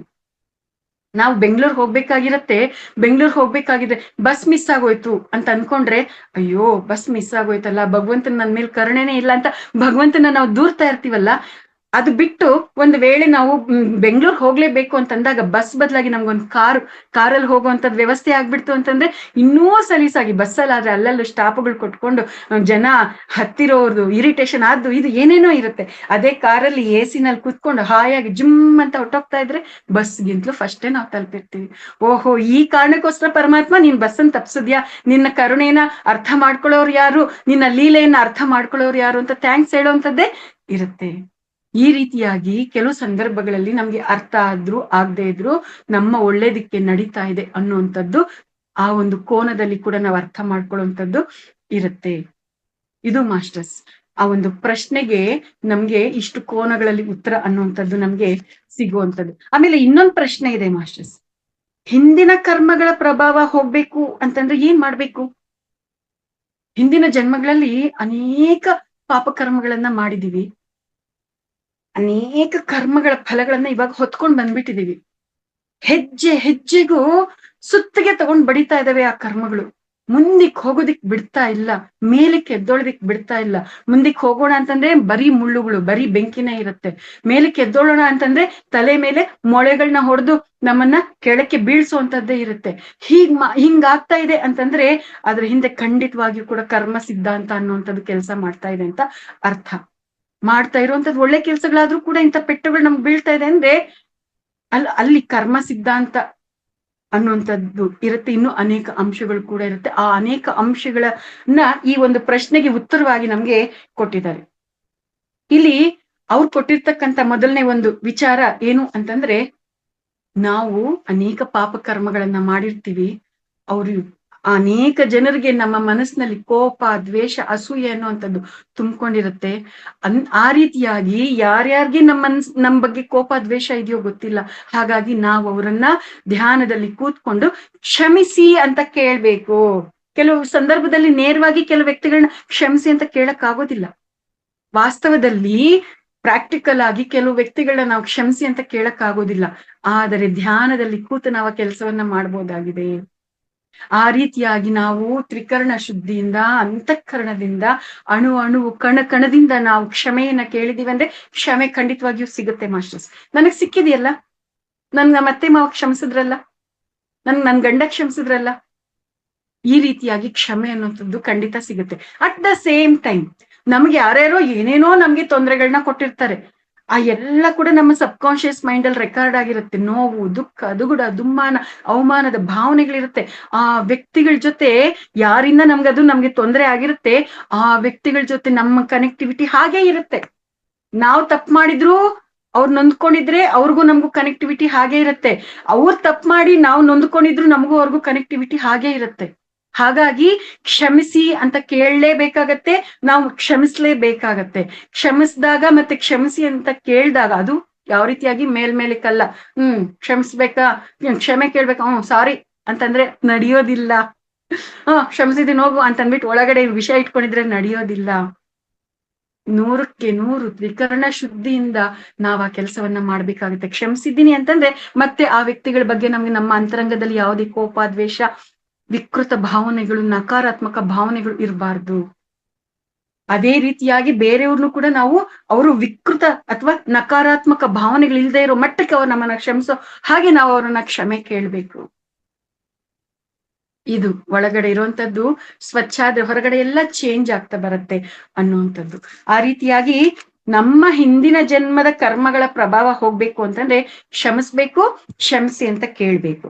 ಆಮೇಲೆ ಎರಡನೇದೇನಪ್ಪಾ ಅಂತಂದ್ರೆ ನಾವು ನಮ್ಮ ಹಿಂದಿನ ಜನ್ಮದ ಕರ್ಮಗಳ ಪ್ರಭಾವವನ್ನ ತೊಲಗಿಸ್ಕೋಬೇಕು ಅಂತಂದಾಗ ಜ್ಞಾನಿಗಳನ್ನ ಅಥವಾ ಗುರುಗಳನ್ನ ಭೇಟಿ ಮಾಡ್ಬೇಕು, ಅಥವಾ ಶ್ರೇಷ್ಠವಾಗಿರ್ತಕ್ಕಂಥ ಆತ್ಮಜ್ಞಾನದ ಅಥವಾ ನಮ್ಮನ್ನು ಬದಲಾಯಿಸುವಂತಹ ಶ್ರೇಷ್ಠವಾದ ಕೃತಿಗಳನ್ನ, ಪುಸ್ತಕಗಳನ್ನ ನಾವು ಓದ್ತಾ ಜ್ಞಾನವನ್ನ ಪಡ್ಕೋಬೇಕು. ಯಾಕೆ ಅಂತಂದ್ರೆ ಜ್ಞಾನಾಗ್ನಿ ದಗ್ಧ ಕರ್ಮಾಣ, ಜ್ಞಾನ ಅನ್ನೋಂತ ಅಗ್ನಿ ನಮ್ಮ ಕರ್ಮಗಳನ್ನ ದಗ್ಧ ಮಾಡುತ್ತೆ. ಇದು ನನ್ನದೇ ಅನುಭವದ ವಿಚಾರ ಹೇಳ್ಬೇಕು ಅಂತಂದ್ರೆ ನನ್ನ ಜೀವನ ಪ್ರಯಾಣದಲ್ಲಿ ಕೆಲವೆಲ್ಲ ಹಿಂದಿನ ಜನ್ಮದ ಸಂಸ್ಕಾರಗಳು ಅಥವಾ ಹಿಂದಿನ ಜನ್ಮದ ಕರ್ಮಗಳ ಫಲಗಳು ಅಂತ ಹೇಳ್ತೀವಿ. ಅವು ನಮ್ಮಲ್ಲಿ ಜಾಗೃತ ಆದಾಗ ಹೇಳಿದ್ನೆಲ್ಲ ಹಿಂದಿನ ಒಂದು ಎಪಿಸೋಡ್ ಅಲ್ಲಿ ಕೂಡ ಹೇಳಿದ್ದೀನಿ, ನಮ್ಮಲ್ಲಿ ಅನೇಕ ರೀತಿಯಾಗಿರ್ತಕ್ಕಂಥ ಭಾವೋದ್ವೇಗಗಳು ಉಂಟಾಗ್ತಾ ಇರುತ್ತೆ. ಕಾಮ, ಕ್ರೋಧ, ಲೋಭ, ಮೋಹ, ಮದ, ಮಾತ್ಸರ್ಯ ಅನ್ನುವಂಥದ್ದು ಉಂಟಾಗ್ತಾ ಇರುತ್ತೆ. ಆ ರೀತಿಯಾಗಿರ್ತಕ್ಕಂಥ ಭಾವನೆಗಳು ನಮ್ಮಲ್ಲಿ ಉಂಟಾಗ್ತಾ ಇದ್ದಾಗ ನಮ್ಗೆ ಇಂಥ ಸ್ಥಿತಿ ಇವಾಗ ಉಂಟಾಗ್ತಾ ಇದೆ, ನನ್ನಲ್ಲಿ ಇಂಥ ವೈಬ್ರೇಷನ್ಸ್ ಉಂಟಾಗ್ತಾ ಇದೆ, ನನ್ನಲ್ಲಿ ಇಂಥ ಸ್ಥಿತಿಗತಿಗಳು ಇದೆ ಅನ್ನುವಂಥದ್ದನ್ನ ನಾವು ಗಮನಿಸ್ಕೊಂಡಾಗ ಅದನ್ನ ನಮ್ಗೆ ಗೊತ್ತಿರ್ತಕ್ಕಂಥ ಜ್ಞಾನದಿಂದ ಅದನ್ನ ನಾವು ಸ್ವಚ್ಛ ಮಾಡ್ಕೋಬಹುದು. ತ್ರಿಕರಣ ಶುದ್ಧಿಯಿಂದ ಅದನ್ನ ಸ್ವಚ್ಛ ಮಾಡ್ಕೊಳ್ಳೋದಿಕ್ಕೆ ನಾವು ಪ್ರಯತ್ನ ಮಾಡಿದಾಗ ಭಗವಂತನ ಅನುಗ್ರಹ, ಸುಪ್ರೀಂ ಎನರ್ಜಿಯ ಒಂದು ಅನುಗ್ರಹ ಖಂಡಿತವಾಗಿಯೂ ನಮ್ಗೆ ಸಿಗುತ್ತೆ. ನಮ್ಮನ್ನ ಸುಪ್ರೀಮಸಿಗೆ ಅದು ಕರ್ಕೊಂಡು ಹೋಗೋದಿಕ್ಕೆ, ನಾವು ಅದನ್ನ ಆ ರೀತಿಯ ಸುಪ್ರೀಮಸಿಗೆ ತಲುಪೋದಿಕ್ಕೆ ಅದು ಸಹಾಯ ಮಾಡುತ್ತೆ. ಈ ರೀತಿಯಾಗಿ ನಾವು ಜ್ಞಾನಾಗ್ನಿ ದಗ್ಧ ಕರ್ಮಾಣ ಅನ್ನುವಂತ ಒಂದು ಕೋನದಲ್ಲಿ ಜ್ಞಾನವನ್ನ ಪಡ್ಕೊಳ್ಳುವಂತ ಕೆಲಸವನ್ನ ಮಾಡ್ಬೇಕು. ನೆಕ್ಸ್ಟ್, ನಮ್ಮ ಜೀವನದಲ್ಲಿ ಇನ್ನೂ ಕೆಲವೆಲ್ಲ ಅನೇಕ ವಿಷಯಗಳು ಬರ್ತಾ ಇರುತ್ತೆ. ಆ ವಿಷಯಗಳು ನಮ್ಮ ಜೀವನದಲ್ಲಿ ಯಾಕೆ ಬರ್ತಾ ಇರುತ್ತೆ ಅಂತಂದ್ರೆ ಅದು ಕರ್ಮದಿಂದ ಅಂತಾನೆ ಹೇಳಕ್ಕಾಗೋದಿಲ್ಲ, ಅಜ್ಞಾನದಿಂದ ಅಂತ ಹೇಳೋದಿಕ್ಕಾಗೋದಿಲ್ಲ, ಪಾಠಗಳನ್ನ ಕಲ್ಸೋಂತದಕ್ಕೂ ಕೂಡ ಬರ್ತಾ ಇರುತ್ತೆ. ಅಂದ್ರೆ ಆಲ್ರೆಡಿ ಪಾಠ ಕಲ್ತಿರ್ತೀವಿ, ಕಲ್ತಿರ್ತಕ್ಕಂಥ ಪಾಠ ಅಥವಾ ಕಲ್ತಿರ್ತಕ್ಕಂಥದ್ರಲ್ಲಿ ನಾವ್ ಎಷ್ಟರ ಮಟ್ಟಿಗೆ ನಾವ್ ಇದೀವಿ ಅನ್ನೋದನ್ನ ಟೆಸ್ಟ್ ಮಾಡೋದಿಕ್ಕೂ ಕೂಡ ಬರುತ್ತೆ. ಈಗ ನನ್ ಸತ್ಯ ಗೊತ್ತಿದೆ, ಗೊತ್ತಿರ್ತಕ್ಕಂಥ ಸತ್ಯದಲ್ಲಿ ನಾನು ಎಷ್ಟು ಮಾತ್ರ ನಿಲ್ತಾ ಇದ್ದೀನಿ, ಗೊತ್ತಿರ್ತಕ್ಕಂಥ ಸತ್ಯದಲ್ಲಿ ನಾನು ಎಷ್ಟರ ಮಟ್ಟಿಗೆ ನಡೀತಾ ಇದ್ದೀನಿ ಅನ್ನೋದನ್ನ ಪರೀಕ್ಷೆ ಮಾಡೋದಿಕ್ಕೆ ಆ ಕೋನದಲ್ಲಿ ನಮ್ಗೆ ಪಾಠಗಳನ್ನ ಟೆಸ್ಟ್ ಮಾಡೋದಿಕ್ಕೆ ಬರುತ್ತೆ. ಕೆಲವೆಲ್ಲ ನಮ್ಮ ಜೀವನದಲ್ಲಿ ವಿಚಾರಗಳು ಎಲ್ಲಾ ಸಂದರ್ಭದಲ್ಲೂ ನಾವು ತುಂಬಾ ದೊಡ್ಡ ದೊಡ್ಡ ಕೆಲಸಗಳು ಮಾಡ್ತೀವಲ್ವಾ ಮಾಸ್ಟರ್ಸ್, ಸಾವಿರಾರು ಜನಕ್ಕೆ ಅನ್ನದಾನ ಮಾಡ್ಬೋದು, ಸಾವಿರಾರು ಜನಕ್ಕೆ ಧ್ಯಾನ ಮಾಡಿ ಅಂತ ಧ್ಯಾನ ಪ್ರಚಾರ ಮಾಡ್ಬೋದು, ತುಂಬಾ ಜನ ಧ್ಯಾನಕ್ಕೆ ಬರೋಂಗೆ ಕೂಡ ಮಾಡ್ಬೋದು. ಆದರೆ ಮಾಡುವಂತ ಒಳ್ಳೆ ಕೆಲಸ ಆಗಿದ್ರು ಕೂಡ, ಮಾಡೋದು ಒಳ್ಳೆ ಕೆಲಸ ಆಗಿದ್ರು ಅದನ್ನ ನೀನು ಯಾವ ಸ್ಥಿತಿಯಲ್ಲಿ ಮಾಡ್ತಾ ಇದೀಯ ಅನ್ನೋದೇ ನಿನ್ನ ಅಪ್ಲಿಫ್ಟ್ಮೆಂಟ್. ನೀನು ಒಳಗಡೆ ಲೆಕ್ಕಾಚಾರ ಇಟ್ಕೊಂಡು ಅನ್ನದಾನ ಮಾಡ್ತಾ ಇದ್ದೀನಿ ಅಂತಂದ್ರೆ ಲೆಕ್ಕಾಚಾರಕ್ಕೆ ತಕ್ಕಷ್ಟೇ ಫಲ ಸಿಗುತ್ತೆ. ಅಲ್ಲಿ ಏನಿರುತ್ತೋ ಅದಕ್ಕೆ ತಕ್ಕಂಗೆ ಫಲ ಇರುತ್ತೆ. ಇವತ್ ನಾನು ಇವ್ರಿಗೆ ಅನ್ನ ಇಡ್ತಾ ಇದ್ದೀನಿ ಅಂದ್ರೆ ನಾಳೆ ನನಗೆ ಯಾರೋ ಒಬ್ರು ಅನ್ನ ಕೊಡ್ತಾರೆ ಬಿಡು ಅಂತಂದ್ರೆ ಹೌದು ಕೊಡ್ತಾರೆ. ಪುಣ್ಯ ಫಲ, ಪುಣ್ಯನ ಅನ್ಭವಿಸೋದಕ್ಕೆ ಮತ್ತೆ ಬರ್ಬೇಕಾಗತ್ತೆ.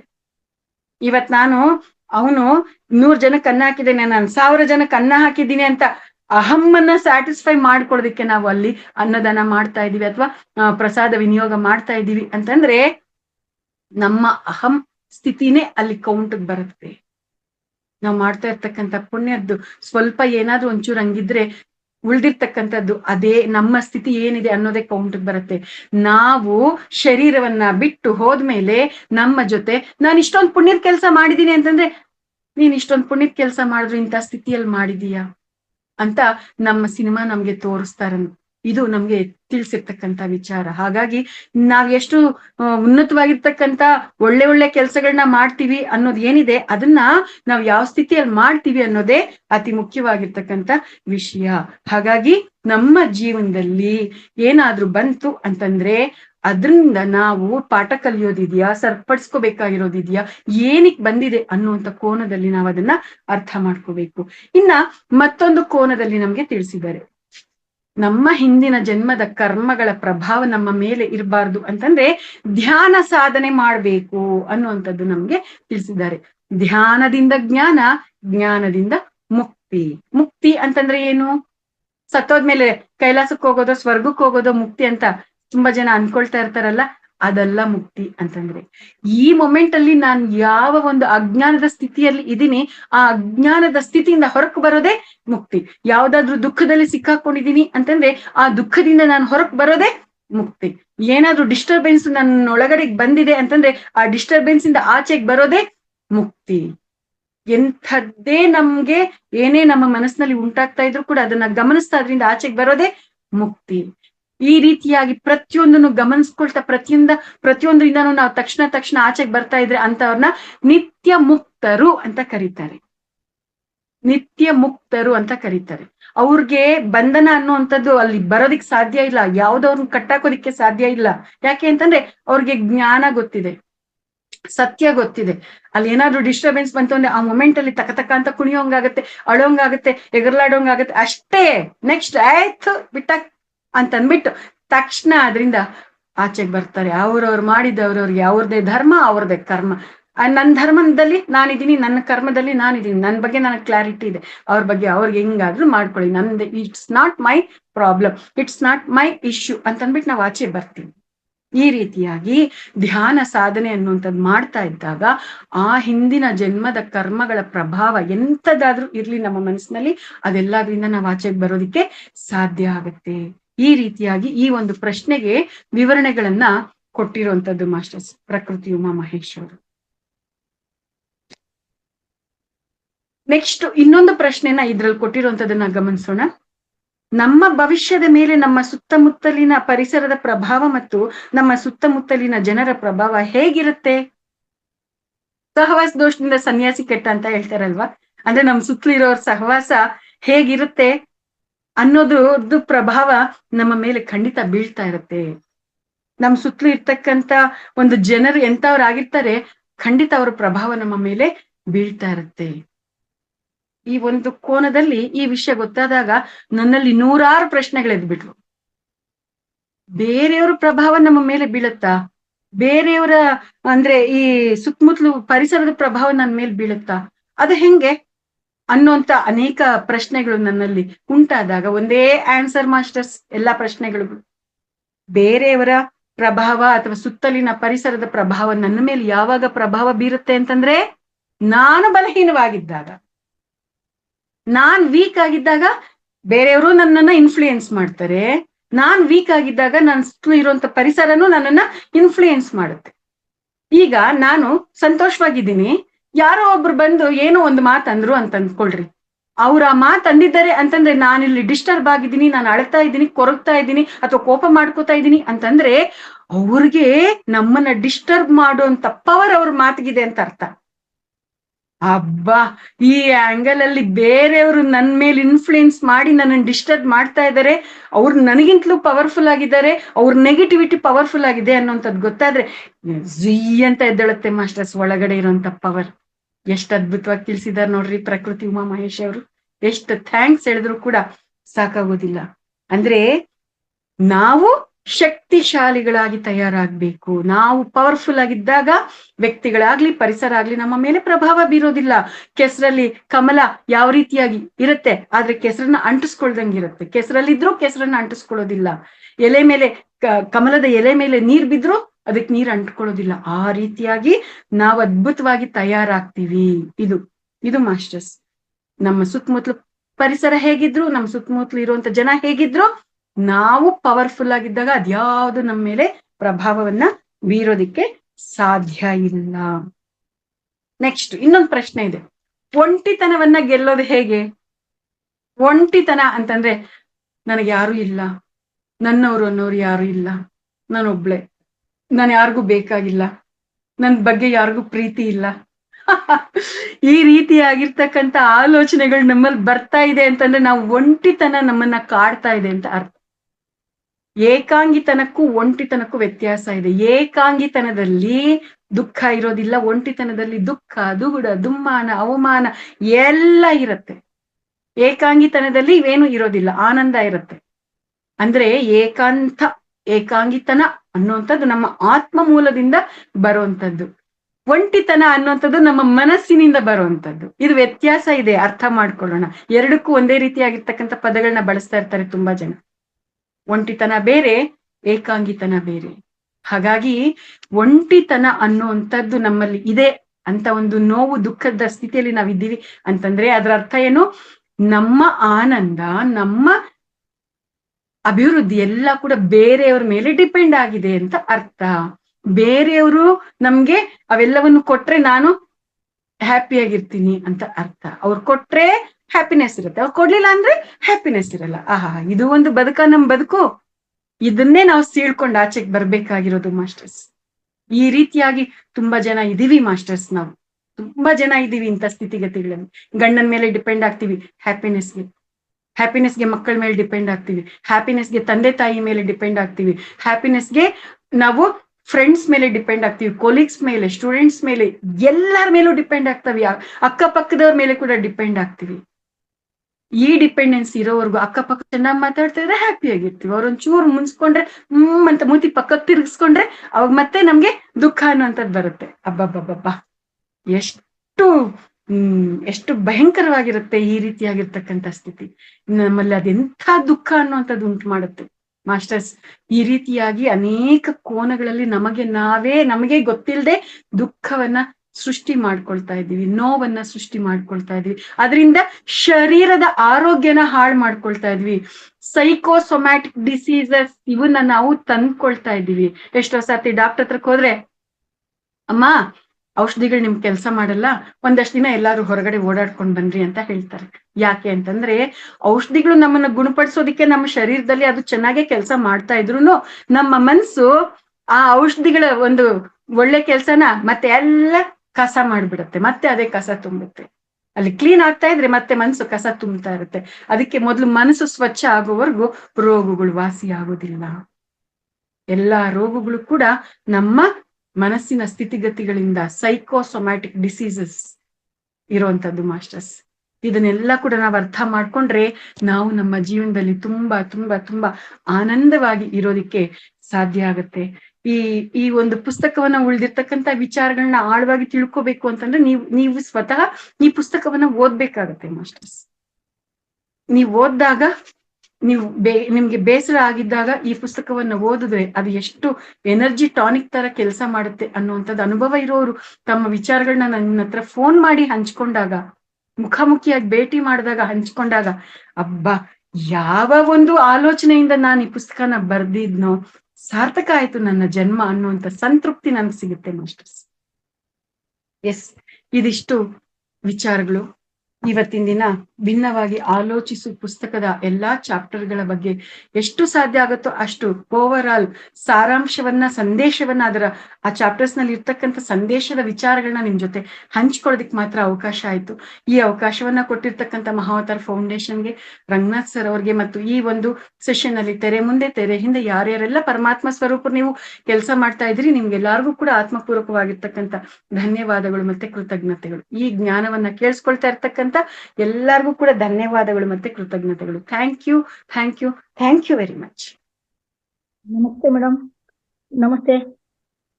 ಎಸ್, ನಮಸ್ತೆ ಮೇಡಮ್. ತುಂಬಾ ಅದ್ಭುತವಾಗಿ, ಇಷ್ಟು ವಿಷದವಾಗಿ ನಾವು 10 ಸಾರಿ ಓದಿದ್ರು ಇಷ್ಟೊಂದ ನಾವು ಅರ್ಥ ಮಾಡ್ಕೊಳಕ್ ಆಗಲ್ಲ. ಒಂದೊಂದು ಚಾಪ್ಟರ್ಗೂ ಒಂದೊಂದು ಪ್ಯಾರದಲ್ಲೂ ಒಂದೊಂದು ಉದಾಹರಣೆ ಕೊಟ್ಕೊಂಡು ಎಲ್ಲ ಹೇಳ್ಕೊಟ್ಟಿದ್ದೀರಾ. ನಮ್ಗೆ ತಲೆಗೆ ಎಷ್ಟು ಚೆನ್ನಾಗಿ ತುಂಬಿದ್ದೀರಾ ಅಂದ್ರೆ ವಿಷಯಗಳನ್ನ. ಇದು ಎಲ್ಲಾ ಮನುಷ್ಯರ ಜೀವನದಲ್ಲೂ ಇರುವಂತದ್ದೇನೆ. ಅದನ್ನ ನೀವು ಹೇಳ್ದ ಆಲೋಚನೆ ಮಾಡಿ ಅದು ನಿಮ್ಮಂತವ್ರ ಹತ್ರ ತಿಳ್ಕೊಂಡ್ರು ಗೊತ್ತಾ. ಇನ್ನೂ ಒಂದ್ ಎರಡ್ ಸರಿ ನಿಮ್ಮ ಹತ್ರ ಸ್ವಂತವಾಗಿ ಮಾತಾಡಿ ತಿಳ್ಕೊಬೇಕು.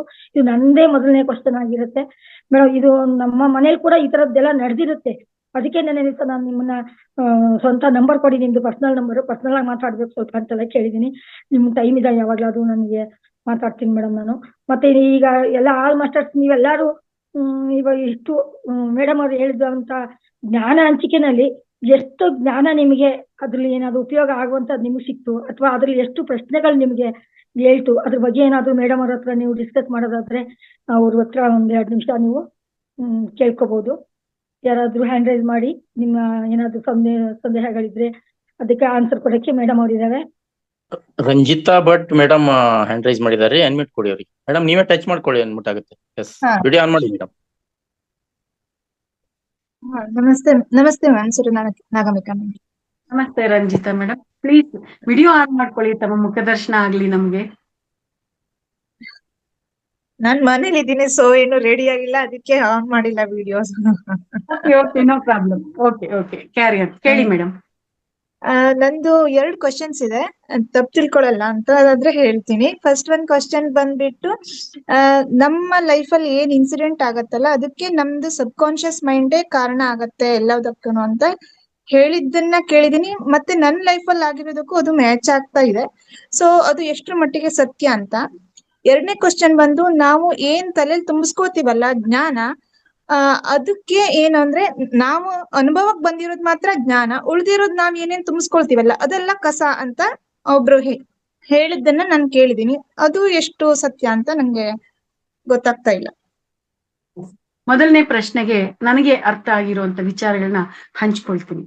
ನಮ್ಮ ಜೀವನದಲ್ಲಿ ಏನೇ ಘಟನೆಗಳು ನಡೆದ್ರೂ ಕೂಡ ಅದು ನಮ್ಮ ಸಬ್ ಕಾನ್ಶಿಯಸ್ ಮೈಂಡ್ ಅಲ್ಲಿ ಇರುವಂತ ಆಲೋಚನೆಗಳ ಫಲ ಅಂತ ಹೇಳ್ತಾರೆ. ಇದು ಸರಿನಾ, ಸತ್ಯನಾ ಅಂತ ನೀವು ಕೇಳ್ತಾ ಇರೋದು ಅಲ್ವಾ ರಂಜಿತಾ ಮೇಡಮ್? ಹೌದು. ನೋಡಿ ಮಾಸ್ಟರ್ಸ್, ನಮ್ಮ ಜೀವನದಲ್ಲಿ ಈಗಾಗ್ಲೇ ಈ ಒಂದು ವಿಚಾರಗಳನ್ನ ಮಾತಾಡುವಾಗ ನಾವು ಗಮನಿಸಿದೀವಿ, ಹಂಚ್ಕೊಂಡಿದೀವಿ ಆ ವಿಚಾರಗಳನ್ನ. ನಮ್ಮ ಜೀವನದಲ್ಲಿ ನಮ್ಮ ಪ್ರಮೇಯ ಇಲ್ಲದೆ ನಮ್ಮ ಪ್ರಾಮಾಣಿಕ ಪ್ರಯತ್ನ ಇದ್ರೂ ಕೂಡ ಕೆಲವೆಲ್ಲ ನಡೆಯುತ್ತೆ ಅಂತಂದಾಗ ಅಲ್ಲಿ ಖಂಡಿತವಾಗಿಯೂ ಕೂಡ ನಮ್ಮ ಸಬ್ ಕಾನ್ಶಿಯಸ್ ಮೈಂಡ್ ಅಲ್ಲಿ, ಅಂದ್ರೆ ಸಬ್ ಕಾನ್ಶಿಯಸ್ ಮೈಂಡ್ ಅಂದ್ರೆ ಹಿಂದಿನ ಜನ್ಮಗಳ ಸಂಸ್ಕಾರಗಳ ಮೂಟೆ, ಹಿಂದಿನ ಜನ್ಮದ ಸಂಸ್ಕಾರಗಳ ಎಲ್ಲ ಕರ್ಮಗಳಿಗೆ ಸಂಬಂಧಪಟ್ಟಂತ ಜ್ಞಾನವನ್ನ ತುಂಬಿಕೊಂಡಿರ್ತಕ್ಕಂಥ ಒಂದು ಮೂಟೆ. ಅದ್ರಲ್ಲಿರ್ತಕ್ಕಂಥದ್ದು ಅದ್ರಲ್ಲಿ ಏನು ಹೊರಹೊಮ್ತಾ ಇರುತ್ತೆ ಅದೇ ನಮ್ಮ ಬಾಹ್ಯವಾಗಿ ಅದು ರಿಫ್ಲೆಕ್ಟ್ ಆಗ್ತಾ ಇರುತ್ತೆ. ಪ್ರತಿಯೊಂದು ಕೂಡ ಕನ್ನಡಿಯಾಗಿ ನಿಂತಿರುತ್ತೆ. ಇದು ಇಲ್ಲಿರುವಂತ ವಿಚಾರ. ಯಶೋಧ ಮೇಡಮ್, ನೀವು ಆ ಒಂದು ಹ್ಯಾಂಡ್ ರೈಸ್ ಸಿಂಬಲ್ ಇರುತ್ತೆ ನೋಡ್ರಿ, ಅದನ್ನ ಒಂದ್ಸರ್ತಿ ನೀವು ರೈಸ್ ಮಾಡಿ. ನೀವು ಹ್ಯಾಂಡ್ ರೈಸ್ ಮಾಡ್ತಾ ಇದ್ರಿ, ಖಂಡಿತ ನಿಮ್ಗೆ ಅವಕಾಶ ಸಿಗುತ್ತೆ. ನೀವು ಅದು ಆ ರೀತಿಯಾಗಿ ಆ ಸಿಂಬಲ್ ಪ್ರಕಾರ ನೀವು ಹ್ಯಾಂಡ್ ರೈಸ್ ಮಾಡಿದ್ರೆ ಚೆನ್ನಾಗಿರುತ್ತೆ. ಎಸ್. ಸೊ ಆ ಸಬ್ ಕಾನ್ಶಿಯಸ್ ಮೈಂಡ್ ಅಲ್ಲಿ ನಮ್ಗೆ ಗೊತ್ತಿಲ್ದಂಗೆ ಅನೇಕ ವಿಚಾರಗಳು ಇರುತ್ತೆ. ಮ್ಯಾಮ್ 1 ನಿಮಿಷ ಮ್ಯಾಮ್. ಮ್ಯಾಮ್ ಯಶೋಧ ಮ್ಯಾಮ್, ಇಲ್ಲಿ ರಿಯಾಕ್ಷನ್ ಅಂತ ಇದೆ ನೋಡಿ, ಹಾರ್ಟ್ ತರ ಇದೆ ನೋಡ್ರಿ, ಅಲ್ಲಿಗೆ ಹೋಗ್ಬಿಟ್ಟು ಹ್ಯಾಂಡ್ ರೈಸ್ ಅಂತ ಇದೆ ನೋಡಿ ಕೈ, ಅದನ್ನ ನೀವು ಕ್ಲಿಕ್ ಮಾಡಿದ್ರೆ ನಿಮ್ಗೆ ಅವಕಾಶ ಕೊಡ್ತಾರೆ ಮ್ಯಾಮ್. ಇಲ್ಲಿದ್ರೆ ಸೂಪರ್ ಸೂಪರ್, ಕಲ್ತ್ಕೊಂಡ್ಬಿಟ್ರು ಯಶೋಧ ಮೇಡಮ್, ಅರ್ಥ ಆಗೋಯ್ತು. ಎಸ್. ಹಾಗಾಗಿ ನಮ್ಮ ಸಬ್ ಕಾನ್ಶಿಯಸ್ ಮೈಂಡ್ ಅಲ್ಲಿ ಅನೇಕ ಸಂಸ್ಕಾರಗಳಿರುತ್ತೆ. ಆ ಸಂಸ್ಕಾರಗಳು ನಮ್ಗೆ ಗೊತ್ತಿಲ್ಲದೆ ಎದ್ದೊಳ್ತಾ ಇರುತ್ತೆ. ಆ ಎದ್ದಾಗ ಅವುಗಳ ಒಂದು ಶಕ್ತಿ, ಅವುಗಳಿಂದ ಹೊರಹೊಮ್ಮುವಂತ ವೈಬ್ರೇಷನ್ಸ್ ಹೊರಗಡೆಗೆ ಹೋಗ್ತಾ ಇರುತ್ತೆ. ಅದು ಅದು ಏನಾಗಿದೆಯೋ ಅದನ್ನೇ ಅಟ್ರಾಕ್ಟ್ ಮಾಡ್ತಾ ಇರುತ್ತೆ. ಆ ರೀತಿಯಾಗಿ ಕೆಲವೆಲ್ಲ ನಮ್ಮ ಜೀವನದಲ್ಲಿ ಕೆಲವೆಲ್ಲ ಸಂಘಟನೆಗಳು ನಡೀತಾ ಇರುತ್ತೆ. ಆ ಘಟನೆಗಳು ಅನ್ನುವಂಥದ್ದು ಆ ರೀತಿಯಾಗಿ ಅಟ್ರಾಕ್ಟ್ ಆಗಿ ಬರ್ತಾ ಇರುತ್ತೆ ಅನ್ನುವಂಥದ್ದು ಕೂಡ ಒಂದು ಅಂಶ, ಅದು ಸತ್ಯ. ಆಮೇಲೆ 2ನೇ ಪ್ರಶ್ನೆ ಇನ್ನೊಂದು ಏನ್ ನೀವು ಕೇಳಿದ್ದು ಮೇಡಮ್, ರಂಜಿತಾ ಮೇಡಮ್? ಅಂದ್ರೆ ನಾವು ನಮ್ ಅಂದ್ರೆ ಲೈಫ್ ಅಲ್ಲಿ ಏನ್ ಎಕ್ಸ್ಪೀರಿಯನ್ಸ್ ಮಾಡ್ತೀವಲ್ಲ ನಾವು, ಅದು ಮಾತ್ರ ಜ್ಞಾನ, ಉಳ್ದವ್ರ ಹತ್ರ ಏನ್ ಕೇಳಿಸ್ಕೋತೀವಲ್ಲ ಅದು ಕಸ, ನಾವ್ ತಲೆಯಲ್ಲಿ ತುಂಬ್ಕೊಳ್ಳುವಂತ ಕಸ ಅಂತ ನಾನೆಲ್ಲೋ ಕೇಳಿದೀನಿ. Yes yes yes yes madam. 2ನೇ ಪ್ರಶ್ನೆಗೆ ನನಗ್ ಗೊತ್ತಿರುವಂತದ್ದು ಉತ್ತರ ಅಂತಂದ್ರೆ, ಬಾಹ್ಯ ಜ್ಞಾನ ಅಂತರ್ಜ್ಞಾನಕ್ಕೆ ಮಾರ್ಗ ಅಂತ ಪತ್ರಿಜಿಯವರು ಹೇಳಿರುವಂತದ್ದು. ಬಾಹ್ಯ ಜ್ಞಾನ ಅನ್ನುವಂಥದ್ದು ನಮ್ಗೆ ಹೇಗ್ ಸಿಗುತ್ತೆ? ಬೇರೆ ಬೇರೆಯವರ ಸತ್ಸಂಗಗಳಲ್ಲಿ ಪಾಲ್ಗೊಂಡಾಗ, ಬೇರೆ ಬೇರೆಯವರ ಪುಸ್ತಕಗಳನ್ನ ನಾವು ಓದಿದಾಗ, ಅನೇಕ ವಿಡಿಯೋಗಳ ಮುಖಾಂತರ, ಯೂಟ್ಯೂಬ್ ವಿಡಿಯೋಗಳ ಮುಖಾಂತರ ನಾವು ನೋಡಿದಾಗ ಅನೇಕ ರೀತಿಯಾಗಿರ್ತಕ್ಕಂಥ ವಿಚಾರಗಳು ನಮ್ಗೆ ಗೊತ್ತಾಗ್ತಾ ಇರುತ್ತೆ. ಆ ಎಲ್ಲ ವಿಚಾರಗಳನ್ನ ನಾವು ಚೆಕ್ ಪಾಯಿಂಟ್ಸ್ ಆಗಿ ಮಾಡ್ಕೊಂಡಾಗ, ಆ ಎಲ್ಲ ವಿಚಾರಗಳನ್ನ ನಮ್ಮ ಜೀವನಕ್ಕೆ ನಾವು ಅಪ್ಲೈ ಮಾಡ್ಕೊಂಡು ನಮ್ಮನ್ನ ನಾವು ವಿಶ್ಲೇಷಣೆ ಮಾಡ್ಕೊಂಡಾಗ ನಮ್ಮ ಬಗ್ಗೆ ನಮ್ಗೆ ಸ್ಪಷ್ಟತೆ ಬರುತ್ತೆ. ಓಹೋ, ಇಲ್ಲಿ ಇವ್ರು ಹೀಗೆ ಹೇಳಿದ್ದಾರೆ, ಇಲ್ಲಿ ನನ್ನ ಸ್ಥಿತಿ ಹೀಗಿದೆ, ಸೊ ಹಂಗಾಗಿ ಇದು ಹೀಗಿರ್ಬೇಕು, ಇದು ಹೀಗಿರ್ಬಾರ್ದು ಅನ್ನುವಂಥದ್ದು ನಮ್ಮ ಬಗ್ಗೆ ನಮ್ಗೆ ಅರ್ಥ ಆಗುತ್ತೆ. ಈ ರೀತಿಯಾಗಿ ಬಾಹ್ಯ ಜ್ಞಾನ ಅಂತರ್ಜ್ಞಾನಕ್ಕೆ ಮಾರ್ಗ ಅನ್ನುವಂಥದ್ದು ಒಂದು ಕೋನ, ಅದು ತಪ್ಪಿಲ್ಲ. ಅಟ್ ದ ಸೇಮ್ ಟೈಮ್ ನಾವು ಸ್ವತಃ ಅನುಭವದಿಂದ ತಿಳ್ಕೊಂಡಿರ್ತಕ್ಕಂಥದ್ದೇ ನಿಜವಾದ ಜ್ಞಾನ, ಉಳಿದಿರೋದೆಲ್ಲ ಕೂಡ ಮಾಹಿತಿ ಅನ್ನುವಂಥದ್ದು ಕೂಡ ಸತ್ಯ. ಮತ್ತೆ ಇನ್ನೊಂದು ಆಂಗಲ್ ಅಲ್ಲಿ ಇನ್ನೂ ಸಾಧನೆಯ ಮಾರ್ಗದಲ್ಲಿ ಮುಂದೆ ಮುಂದೆ ಮುಂದೆ ಮುಂದೆ ಹೋದಾಗ ನಾವು ಏನೆಲ್ಲ ತಿಳ್ಕೊಂಡಿರ್ತೀವಿ ಎಲ್ಲ ಕೂಡ ಕಸದ ಲೆಕ್ಕನೆ, ಅದೆಲ್ಲ ಕೂಡ ಬಿಟ್ಬಿಟ್ಟು ಅದನ್ನೆಲ್ಲ ಕೂಡ ತೊಳ್ಕೊಂಡ್ಬಿಟ್ಟು ಫುಲ್ಲು ತಲೆನ ಖಾಲಿ ಮಾಡ್ಕೊಂಡಾಗ ಆವಾಗ ನಿಜವಾದ ಎನ್ಲೈಟನ್ಮೆಂಟ್ ಸಿಗುತ್ತೆ ಅನ್ನುವಂಥದ್ದು ಹೇಳ್ತಾರೆ. ಅದು ಕೂಡ ಸತ್ಯ. ನೋಡ್ರಿ, ಎಷ್ಟೆಷ್ಟು ಸ್ಟೇಜಸ್ ಇದೆ ಈ ಒಂದೇ ಒಂದು ವಿಚಾರಕ್ಕೆ ಸಂಬಂಧಪಟ್ಟ ಹಾಗೆ. ಪ್ರಾರಂಭಿಕ ದಶೆಯಲ್ಲಿ ಬಾಹ್ಯ ಜ್ಞಾನ ಅಂತರ್ಜ್ಞಾನಕ್ಕೆ ಮಾರ್ಗ ಅನ್ನುವಂಥದ್ದೊಂದು ಕೋನ ಇದೆಯಾ. ಆಮೇಲೆ ಈ ಒಂದು ಬಾಹ್ಯ ಜ್ಞಾನದ ಮುಖಾಂತರ ನಾವ್ ಏನೆಲ್ಲ ತಿಳ್ಕೊಳ್ತಾ ಇರ್ತೀವಿ ಅದರಿಂದ ನಾವು ಎನ್ಲೈಟನ್ಮೆಂಟ್ ಅನ್ನ ಪಡ್ಕೊಂಡು ಉಳಿದಿರೋದು ಮಾಹಿತಿ ಇರುತ್ತೆ. ಮುಂದೊಂದು ದಿನದಲ್ಲಿ ಏನೆಲ್ಲ ತಿಳ್ಕೊಂಡಿರ್ತೀವಿ ಅದೆಲ್ಲ ಕೂಡ ನಾವು ಪೂರ್ತಿಯಾಗಿ ವಾಶ್ ಔಟ್ ಮಾಡ್ಕೋಬೇಕು. ಆ ರೀತಿಯಾಗಿ ವಾಶ್ ಔಟ್ ಮಾಡ್ಕೊಂಡಾಗ ಏನು ಗೊತ್ತಿಲ್ಲ ಅಂತಂದಾಗ ಅಲ್ಲಿ ಏನಿರುತ್ತೆ? ಅಮಾಯಕತ್ವ ಇರುತ್ತೆ, ಮಗುವಿನಂತಹ ಸ್ಥಿತಿ ಇರುತ್ತೆ. ಆ ರೀತಿಯಾಗಿರ್ತಕ್ಕಂಥ ಅಮಾಯಕವಾಗಿರ್ತಕ್ಕಂಥ ಸ್ಥಿತಿಗೆ ನಾವು ಬರೋವರೆಗೂ ಸಂಪೂರ್ಣವಾದಂತ ಎನ್ಲೈಟನ್ಮೆಂಟ್ ನಮ್ಗೆ ಸಿಗಲ್ಲ ಅನ್ನುವಂಥದ್ದನ್ನ ಮಹಾಜ್ಞಾನಿಗಳು, ಪತ್ರಿಜಿಯವರು, ಬೇರೆಯವರು ಎಲ್ಲರೂ ಕೂಡ ತಿಳಿಸಿರ್ತಕ್ಕಂಥದ್ದು. ಇದು ಮೇಡಮ್ ನಿಮ್ಮ 2 ಪ್ರಶ್ನೆಗಳಿಗೆ ನನಗೇನ್ ಗೊತ್ತಿದೆ ನಾನು ಅದನ್ನ ವಿಚಾರಗಳನ್ನ ಹಂಚ್ಕೊಂಡಿದ್ದೀನಿ. ಇನ್ನು ನಿಮ್ ಕಡೆಯಿಂದ ಇದಕ್ಕೆ ಸಂಬಂಧಪಟ್ಟಾಗ ಇನ್ನೇನಾದ್ರು ನೀವು ವಿಚಾರಗಳು ಹೇಳಿದ್ರೆ I am ready to learn, I am ready to take. ಇಲ್ಲ ಮೇಡಮ್, ಉತ್ತರ ಸಿಕ್ತು. Thank you. ಎಷ್ಟು ನೆಕ್ಸ್ಟ್ ಯಶೋಧ ಮೇಡಮ್.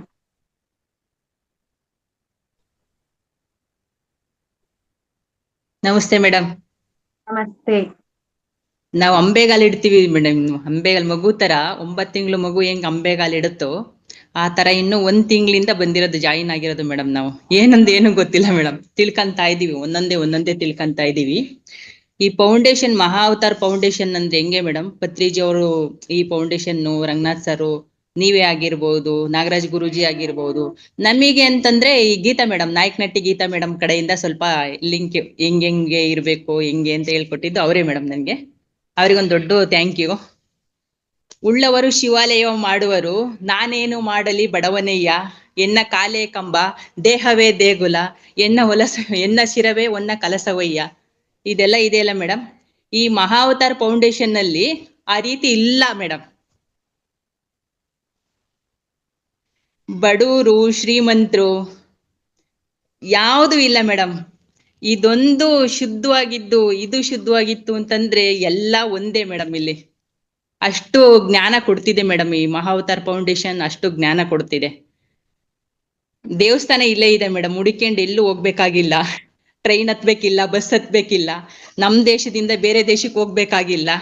ಕಣ್ಣೆದುರಿಗೆ ಒಂದೇ ಒಂದು ಫೋನ್ ಇಂದ ಎಷ್ಟು ಕನೆಕ್ಟ್ ಇದೆ ಮೇಡಮ್. ಇದಕ್ಕಿನ್ನ ಬೇಕಾ ಮೇಡಮ್ ನಮಗೆ ದೇವಸ್ಥಾನ? ಆ ದೇವಸ್ಥಾನದೊಳಗಡೆ ಗರ್ಭಗುಡಿ ಒಳಗೆ ಎಂತೆಂತ ದೇವ್ರು ಕೂತಿದ್ದೀರಾ ಮೇಡಮ್. ಆ ಪತ್ರಿಜಿ ಅವರು ಎಂತೆಂತ ವಿಗ್ರಹಗಳನ್ನ ತೊಳಿ, ಈ ದೇವ್ರ ಪೂಜೆ ಮಾಡಿ, ಈ ದೇವ್ರ ಪೂಜೆ ಮಾಡಿ, ಎಷ್ಟು ದೇವ್ರು ಮೇಡಮ್. Thank you madam. ಬಹಳ ತಿಳಿಬೇಕು ಮೇಡಮ್. ಅಂದ್ರೆ ನನ್ನ ಈ ಲೈಫಲ್ಲೂ ಕೂಡ ತುಂಬಾ ಅನುಭವಗಳಾಗಿದೆ ಮೇಡಮ್. ಈಗ ಹೇಳಿದ್ದೆಲ್ಲ ಹಿಂದಿನ ಜನ್ಮದ ಈ ಕರ್ಮಗಳು ಒತ್ಕೊಂಡ್ ಬಂದಿದ್ದೀನಿ ಏನೋ ಗೊತ್ತಿಲ್ಲ ಮೇಡಮ್. ನನಗೊಬ್ಳು ಹೇಳ್ಕೋಬೋದಾ ಮೇಡಮ್? ನಾನು ಹೇಳಿ ಮೇಡಮ್. ಮಗಳೊಬ್ಳು ಇದ್ಲು ಮೇಡಮ್, ದೊಡ್ಡ ಮಗಳು, ಮಗ ಒಬ್ಬ. ಮಗಳದು 32 ವರ್ಷ ಆದ್ರೂ ಅವಳಿಗೆ ಮದ್ವೆ ಆಗಿರ್ಲಿಲ್ಲ ಮೇಡಮ್. ಇನ್ನು ಆ ಮದ್ವೆ ಆಗಿಲ್ಲ ಅನ್ನೋದು ಒಂದೇ ವಿಷಯ ಹಿಡ್ಕೊಂಡು ಅಕ್ಕಪಕ್ಕದವರು, ಸಂಬಂಧಿಕರು ಎಷ್ಟು ಹೀಯಾಳಿಸ್ತಿದ್ರು ಅಂತಂದ್ರು. ಒಂದ್ ಮದ್ವೆಗೆ ಹೋಗಿಲ್ಲ ಮೇಡಮ್ ನಾನು. ಒಂಥರ ನನಗೂ ತುಂಬಾ ಇರಿಟೇಟ್ ಆಗ್ಬಿಟ್ಟು ಡಿಪ್ರೆಷನ್ಗೆ ಹೋಗಿದ್ದೆ ಮೇಡಮ್ ನಾನು. ಯಾಕಾದ್ರೂ ಹುಟ್ಟಿದೀನೋ, ನಾನು ಒಬ್ಳು ಹೆಣ್ಮಗ್ಳು ಮದುವೆ ಮಾಡಕ್ ಆಗ್ತಿಲ್ವಾ, ಇಷ್ಟು ಜನ ನನ್ನ ಹೀಯಾಳಿಸ್ತಿದಾರಲ್ವಾ, ಯಾಕೆ ಹಿಂಗೆ. ಆಮೇಲೆ ಅನ್ನಿಸ್ತು ಮೇಡಮ್, ನನಗ್ ಅನ್ನಿಸ್ಲಿಲ್ಲ, ಮಗಳು ನನಗೊಂದು ವಿಷಯ ಹೇಳ್ಕೊಟ್ಟಿದ್ದು, ಮದ್ವೆ ನೀವು ಮಾಡ್ತೀರಾ, ಬೇರೆಯವ್ರ ಕಾರಣಕ್ಕಾಗಿ ಮದ್ವೆ ಮಾಡ್ತೀರಾ, ಏನಾದ್ರೂ ಆಯ್ತು ಅಂದ್ರೆ ಬೇರೆಯವ್ರು ಬರ್ತಾರಾ, ನೀವು ಕೊರಗಬೇಕು, ಅಪ್ಪ ಅಮ್ಮ ಕೊರಗಬೇಕು, ನಾನ್ ಕೊರಗಬೇಕು, ನನಗ್ ಬೇಕಾಗಿರೋ ಹುಡುಗನ ನಾನ್ ಸೆಲೆಕ್ಟ್ ಮಾಡ್ಕೋಬೇಕಲ್ವಾ, ನೀವು ಸೆಲೆಕ್ಟ್ ಮಾಡ್ಬೇಕಲ್ವಾ, ಬೇರೆಯವ್ರಿಗೆ ಯಾಕೆ ಆ ವಿಷಯನ ಬೇರೆಯವ್ರಿಗೆ ಯಾಕೆ ನೀವು ಕೊಡ್ತೀರಾ, ಬೇರೆಯವ್ರ ಬಾಯಿಗೆ ನೀವ್ ಯಾಕೆ ಆಹಾರ ಹಾಕ್ತೀರಾ, ನೀವು ಧೈರ್ಯವಾಗಿರಿ, ಮಾತಾಡಿ, ನೀವು ಮಾತಾಡಿದ್ರೆ ಮತ್ತವ್ರು ಮಾತಾಡೋದಿಲ್ಲ, ಮಾತಾಡ್ದಂಗ್ ಮೌನವಾಗಿದ್ರೆ ಯಾವ ಫಂಕ್ಷನ್ಗೂ ಹೋಗಕ್ಕಾಗಲ್ಲ, ನೀವು ಹೋಗಿ ಎಲ್ಲಾ ಫಂಕ್ಷನ್ಗೂ ಹೋಗಿ, ಯಾರಾದ್ರೂ ಮಾತಾಡ್ತಾರಾ ಹೇಳಿ, ನನ್ ಮಗಳು ನಾನ್ ಮಾಡ್ಬೇಕು, ನನ್ ವಿಚಾರ, ಮದ್ವೆ ಮಾಡ್ಬೇಕಾದ್ರೆ ಕರೀತೀನಿ, ಬನ್ನಿ, ಅಕ್ಷತೆ ಕಾಳು ಹಾಕಿ ಆರೈಸಿ, ಅಷ್ಟೇ ಹೇಳಿ ನೀವು. ಮೇಡಮ್ ಒಂದಿನ ರಾತ್ರಿ ಅದೇ ಯೋಚನೆ ಮೇಡಮ್, ನನಗೆ ಇದು ಸರಿ ಅಲ್ವಾ, ಮಗಳು ಹೇಳ್ತಿರೋ ಸರಿ ಅಲ್ವಾ, ಅಲ್ಲಿಂದ ಚೇಂಜ್ ಆಯ್ತು ಮೇಡಮ್. ನನ್ಗೆ ಒಂದೇ ಮೇಡಮ್ ನಾನು ಅನ್ಕೊಂಡಿದ್ದು, ಈ ಧ್ಯಾನ ಗೊತ್ತಿಲ್ಲ ಮೇಡಮ್, ನನ್ಗೆ ತುಂಬಾ ತಲೆನೋವು ಬರೋದು, ಅಂದ್ರೆ ಆ ಕಡೆ ಈ ಕಡೆ ಅನ್ನರೆಲ್ಲ ಕೇಳಿಸ್ ತುಂಬಾ ಅಂದ್ರೆ ತುಂಬಾ ಮೆಂಟಲಿ ತಲೆನೋವು ಬಂದು ಮೇಡಮ್, ಇಲ್ಲಿ YSS ಅಂತ ಒಬ್ರು ನಮಗೆ ಡಾಕ್ಟರ್ ಇದ್ದಾರೆ ಮೇಡಮ್, ಇಲ್ಲಿ ಅರಸೀಕೆರೆ ನಮ್ದು, ಅಲ್ಲಿಗೆ ಜಾಯಿನ್ ಅದೇ ಮೇಡಮ್. ಈ ಪರಮಹಂಸ ಯೋಗಾನಂದ ಗುರುಜಿ ಅವರು, ಮಹಾವತಾರ್ ಬಾಬಾಜಿ ಫೌಂಡೇಶನ್ ಮೇಡಮ್ ಇಲ್ಲಿರೋದು, ಅಲ್ಲಿಗೆ ಜಾಯಿನ್ ಆದ್ಮೇಲೆ ಸ್ವಲ್ಪ ತಿಳ್ಕೊಂಡು ಅವಾಗ ಸ್ವಲ್ಪ ಹೆಂಗಾಯ್ತು ಅಂತಂದ್ರೆ, ಒಂಥರ ಹಾವು ಪೊರೆ ಬಿಚ್ಚುತ್ತಲ್ಲ ಮೇಡಮ್, ಆ ತರ ಆಯ್ತು ಮೇಡಮ್, ನನಗೆ ಪೊರೆ ಕಳಿಸಿದಂಗಾಯ್ತು ಅವಾಗ. ಅಲ್ಲಿಂದ ಮೇಡಮ್ ಈಗ ನನ್ ಸರಿ ತಪ್ಪು ಗೊತ್ತು ಮೇಡಮ್, ನನಗೇನು ಅಂತ ಹೇಳ್ಬಿಟ್ಟು, ಮನುಷ್ಯ ಅಂತ ಹುಟ್ಟಿದ್ಮೇಲೆ ಸರಿನೂ ಮಾಡ್ಬೋದು, ತಪ್ಪು ಮಾಡ್ಬೋದು, ಎರಡೂ ಇರುತ್ತಲ್ಲ ಮೇಡಮ್, ಕಾಮನ್ ಅದು. ಈ ದಿನ ನಾನು ಬೆಳಗಿಂದ ಏನ್ ಮಾಡಿದೆ ಅಂತ ಹೇಳ್ಬಿಟ್ಟು ಮಲ್ಕಂಡಾಗ ಯೋಚನೆ ಮಾಡ್ತೀನಿ ಮೇಡಮ್, ನಾನು ಮಲ್ಕಂಡು ಯೋಚನೆ ಮಾಡ್ತೀನಿ, ಇವತ್ತು ಎಷ್ಟು ಒಳ್ಳೆ ಕೆಲಸ ಮಾಡಿದ್ದೀನಿ, ಎಷ್ಟು ಬೇಡವಾಗಿರೋ ಕೆಲಸ ಮಾಡಿದ್ದೀನಿ, ಆ ಬೇಡವಾಗಿರೋ ಕೆಲಸ ಒಂದ್ ಲೀಸ್ಟ್ ಮಾಡ್ಕೊಂತೀನಿ ಮೇಡಮ್. ಬೆಳಗ್ಗೆ ಎದ್ದು ಯೋಗ ಕೂತ್ಕೊಂಡು ಧ್ಯಾನ ಕೂತ್ಕೊಂಡಾಗ ನಾನು ಕೇಳ್ಕತೀನಿ ಮೇಡಮ್, ಪತ್ರಿಜಿ ಅವರಿಗೆ, ಮಹಾಶಯರೇ ನಾನಿಷ್ಟು ಮಾಡಿದ್ದೀನಿ, ಕ್ಷಮಿಸಿ, ನನಗೆ ಇದು ಸರಿನಾ ತಪ್ಪ ನನಗೆ ಗೊತ್ತಿಲ್ಲ ಮೇಡಮ್. ನಮ್ಮ ಅಪ್ಪಂದು ಇದು ಮೇ 1ನೇ ತಾರೀಕು ಅವ್ರದ್ದು ಅಂದ್ರೆ ದೇಹ ಬಿಟ್ಟಿದ್ದ ದಿನ, ಆ ದಿನ ನಾನು ಮೌನವ್ರತ ಆಚರಿಸ್ಬೇಕು ಅಂತ ಇತ್ತು ಮೇಡಮ್. ಅವರು ಯಾರ ಹತ್ರನೂ ಮಾತಾಡಬಾರ್ದು, ಅಪ್ಪನ ಜೊತೆನೆ ಇರ್ಬೇಕು ಅಂತ ನಾನು ಹಿಂದಿನ ದಿನನೇ ಅನ್ಕೊಂಡಿದ್ದೆ ಮೇಡಮ್, ಅನ್ಕೊಂಡಿದ್ದೀನಿ ಮೇಡಮ್. ಆ ದಿನ ರಾತ್ರಿ ಹಿಂದಿನ ದಿನ 1ನೇ ತಾರೀಕು ಹಿಂದಿನ ದಿನ ಅಪ್ಪ ಬಂದು ನನ್ನ ವಿಮಾನದಲ್ಲಿ ಕರ್ಕೊಂಡು ಹೋಗ್ತಿದ್ದಾರೆ ಮೇಡಮ್. ನನಗೆ ನನ್ನಪ್ಪ ನನ್ನಮ್ಮ 3 ಜನನು ವಿಮಾನದಲ್ಲಿ ಹೋಗ್ತಿದೀವಿ ಮೇಡಮ್. ನನಗೆ ಹೆಂಗಾಯ್ತು ಅಂತಂದ್ರೆ, ಬೆಳಗ್ಗೆ ಎದ್ದು ದೊಡ್ಡ ಥ್ಯಾಂಕ್ಸ್ ಪತ್ರಿಜಿ ಸರ್ ಅಂತ ಹೇಳ್ಬಿಟ್ಟು, ಅದಕ್ಕೆ ತುಂಬಾ ಆಗಿದೆ ಮೇಡಮ್ ಆ ಥರದ್ದೆಲ್ಲ ವೈಬ್ರೇಷನ್, ತುಂಬಾ ವೈಬ್ರೇಷನ್ ಆಗುತ್ತೆ ಮೇಡಮ್. ಹೇಳ್ತಾ ಹೋದ್ರೆ ಪ್ರತಿ ದಿನನೂ ಅನುಭವಿಸ್ತಾ ಇರ್ತೀವಿ ಮೇಡಮ್, ಒಳ್ಳೇದು ಕೆಟ್ಟದ್ದು ಎರಡೂನು. ಅದನ್ನ ಎಲ್ಲಿ ತಗೋಬೇಕು ಅಂತಂದ್ರೆ, ನೀವ್ ಹೇಳಿದ್ರಲ್ಲ, ಇಲ್ಲೂ ತಗೋಬೇಕು, ಇಲ್ಲೂ ಅಳವಡಿಸ್ಕೋಬೇಕು, ಇಲ್ಲಿ ಬಿಡ್ಬೇಕು ಮೇಡಮ್. ಇಲ್ಲಿ ಕೇಳ್ಬೇಕು ಒಳ್ಳೆ ವಿಚಾರನ, ಇಲ್ಲಿ ಇಟ್ಕೋಬೇಕು ಒಳ್ಳೆ ವಿಚಾರ, ಆದ್ರೆ ನಮಗ್ ಬೇಡ ಅಂದ್ರೆ ಇಲ್ಲಿ ಕೇಳ್ಬೇಕು, ಇಲ್ಲಿ ಬಿಡ್ಬೇಕು, ಅಷ್ಟೇ ಮೇಡಮ್. ಇನ್ನೂ ಇದೆ ಮೇಡಮ್, ಟೈಮ್ ಆಗುತ್ತೆ, ಬೇಡ ಮೇಡಮ್, ಇನ್ನೊಂದ್ಸಲ ಹೇಳ್ಕತೀನಿ ನಾನು. Thank you madam, thank you. ಆಮೇಲೆ ಇನ್ನೊಂದು ಹೇಳಲೇಬೇಕು ಮೇಡಮ್, ನಾನು ಗೀತಾ ಮೇಡಮ್ ಇದ್ದಾರಾ?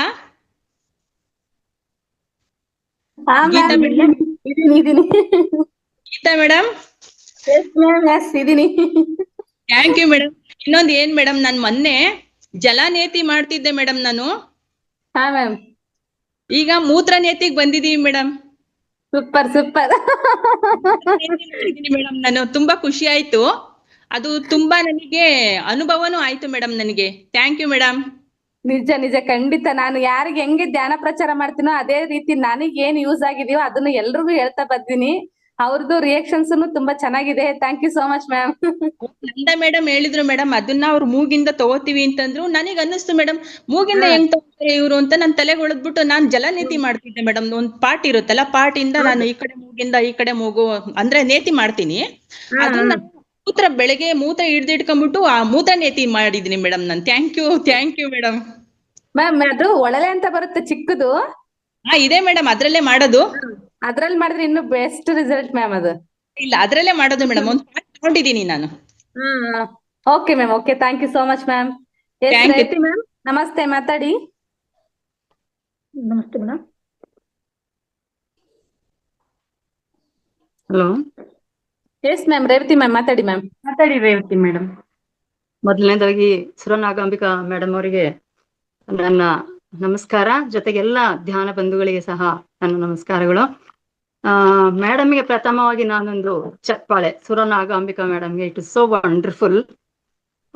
ಎರಡನೇ ಏನು ಅಂತಂದ್ರೆ, ನಾವು ಇದೆಲ್ಲ ನಮ್ಮ ಲೈಫ್ ನಲ್ಲಿ ಕಾಣತಕ್ಕಂಥದ್ದು. ಯಾಕಂತಂದ್ರೆ ನಾಗರತ್ನ ಮೇಡಮ್ ಅವ್ರು ಹೇಳಿದ್ರು, ಸಮಯ ನಮಗೆ ಕೊಡ್ಬೇಕು ಅಂತ ನಮಗೆ ಮನ್ಸಾದ್ರೆ ಅಥವಾ ನಾವು ಸಮಯವನ್ನ ಕೊಟ್ರೆ ನಮಗೆ ಅದರಲ್ಲಿ ಇಂಟ್ರೆಸ್ಟ್ ಇದೆ ಅಂತ. ಹೌದು, ನನಗೆ ರೀಸೆಂಟ್ಲಿ ನನ್ನ ಮನೆಯಲ್ಲೇ ಒಂದು ಘಟನೆ ಆಯ್ತು.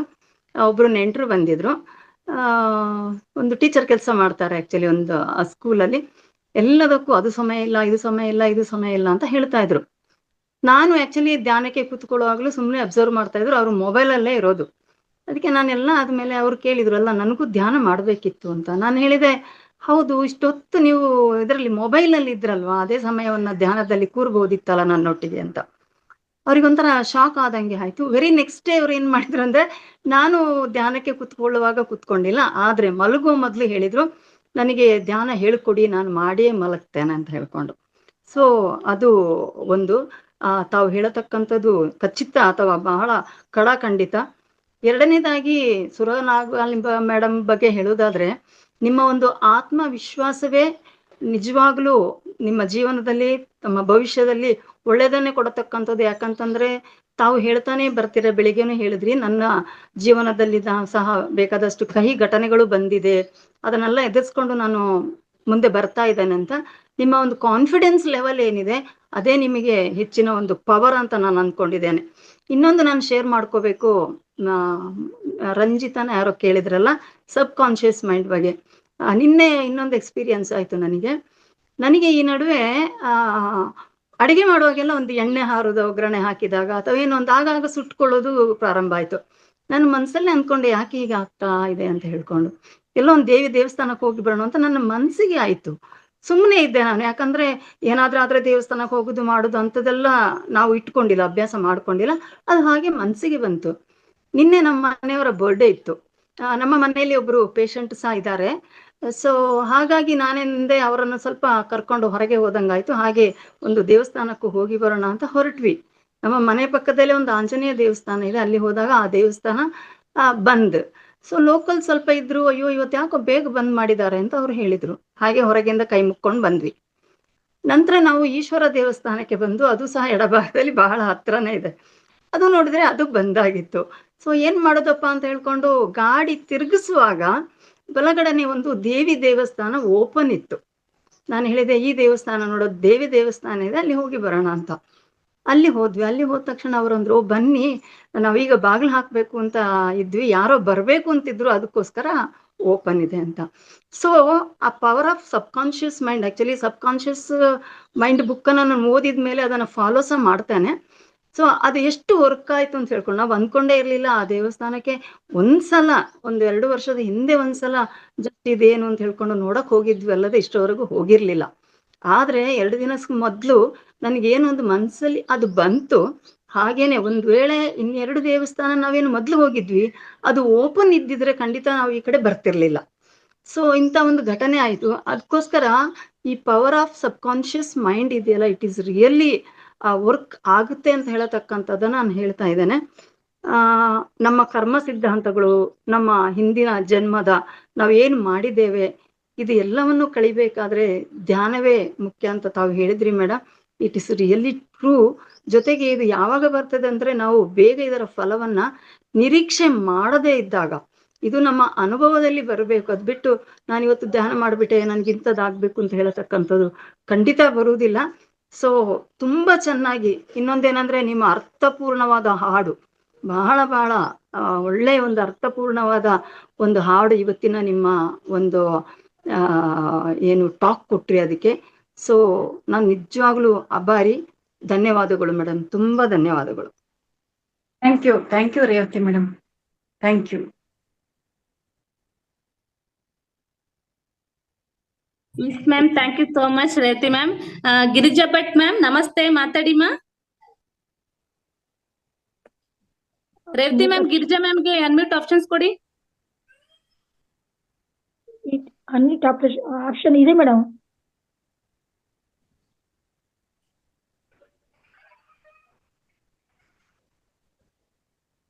ಒಂದ್ ನಿಮಿಷ. ಅವರೇ ಅನ್ಮ್ಯೂಟ್ ಮಾಡ್ಕೊಂಡು ನಮಸ್ತೆ ಮೇಡಮ್. ಹಾ, ಗಿರಿಜಾ ಭಟ್ ಮೇಡಮ್ ನಮಸ್ತೆ. ಹಾ, ತುಂಬಾ ಚೆನ್ನಾಗಿ ಮಾತಾಡ್ರಿ ಮೇಡಮ್.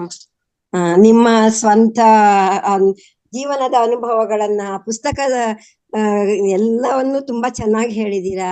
ಮತ್ತೆ ಎಷ್ಟು ಬುಕ್ಗಳನ್ನ ಹೀಗೆ ಟ್ರಾನ್ಸ್ಲೇಟ್ ಮಾಡಿದೀರಾ ನಮ್ಗೆ ತಿಳಿಸ್ಕೊಡಿ ಅಂತ ಹೇಳಕ್ ನಾನು ಈ 3 ದಿನ ಅಟೆಂಡ್ ಆದ. ಇದೇ ಫಸ್ಟ್ ಟೈಮ್ ಈ ಪಿರಮಿಡ್ ಧ್ಯಾನದಲ್ಲಿ ಮತ್ತೆ ಇದರಲ್ಲಿ ಭಾಗವಹಿಸಿದ್ದು.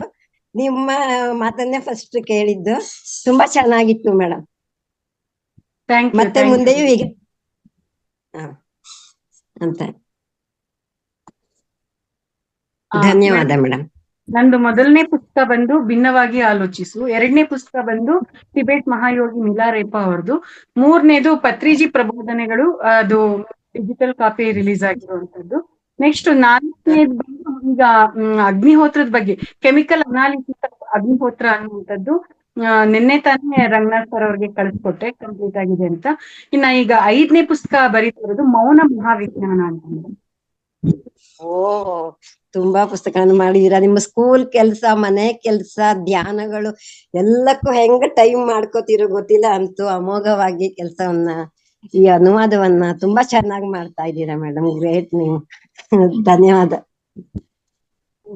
ಸರ್ವಂ ಗುರುಪಾದಾರ್ಪಣ ಮಸ್ತು. ಅವ್ರು ಮಾಡ್ತಾ ಇದ್ದಾರೆ, ನಡೀತಾ ಇದೆ ಅಷ್ಟೇ. ನಾಗಲಲಿತಾ ಮೇಡಮ್ ಮಾತಾಡಿ, ನಂತರ ಸುಜಾತ ಹರ್ಲಾಪುರ್ ಮೇಡಮ್ ರೆಡಿ ಇರಿ. ನಮಸ್ತೆ ನಾಗಲಾಂಬಿಕಾ ಮೇಡಮ್ಗೆ. ನಮಸ್ತೆ. ಮತ್ತೆ ಏಕಾಂಗಿತನ ಮತ್ತೆ ಒಂಟಿತನ ಅರ್ಥ ಬೇರೆ ಬೇರೆ ಅಂತ ತಿಳಿಸ್ಕೊಟ್ರಿ. ಅದ್ರ ಬಗ್ಗೆ ಎರಡೂ ಒಂದೇ ಅಂತ ನಾವು ಅರ್ಥ ಮಾಡ್ಕೊಂಡಿದ್ದೆ. ಇದ್ರ ಬಗ್ಗೆ ತುಂಬಾ ಚೆನ್ನಾಗಿ ತಿಳ್ಕೊಂಡೆ. ಏಕಾಂಗಿತನ ಅಂದ್ರೆ ಯಾವಾಗ್ಲೂ ಸಂತೋಷವಾಗಿರೋದು ಅಂತ ಅರ್ಥ ಅಂತಂದ್ರಿ. ಮತ್ತೆ ಒಂಟಿತನ ಆದ್ರೂ ಬೇರೆ ಡಿಪೆಂಡೆನ್ಸ್ ಅಂತ. ಆದ್ರೂ ಬೇರೆಯವ್ರ ಸಹಾಯ ಬೇಕೇ ಬೇಕಲ್ವಾ ಮೇಡಮ್? ಸಹಾಯ ಮತ್ತೆ ಡಿಪೆಂಡೆನ್ಸ್ ಅನ್ನೋದು ಬೇರೆ ಬೇರೆನಾ?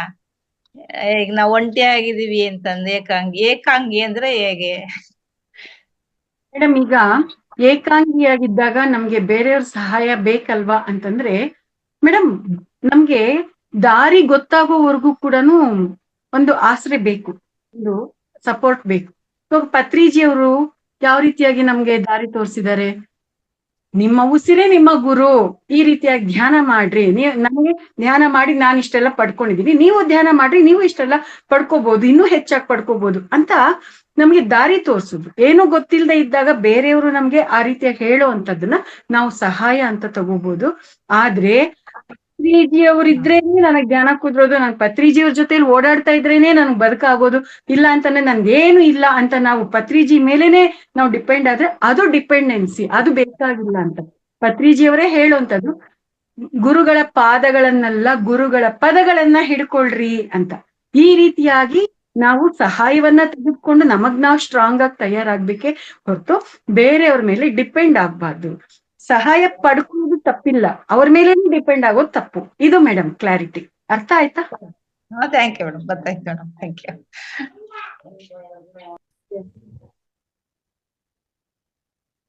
ಹರ್ಲಾಪುರ್ ಮೇಡಮ್ ಮಾತಾಡಿ.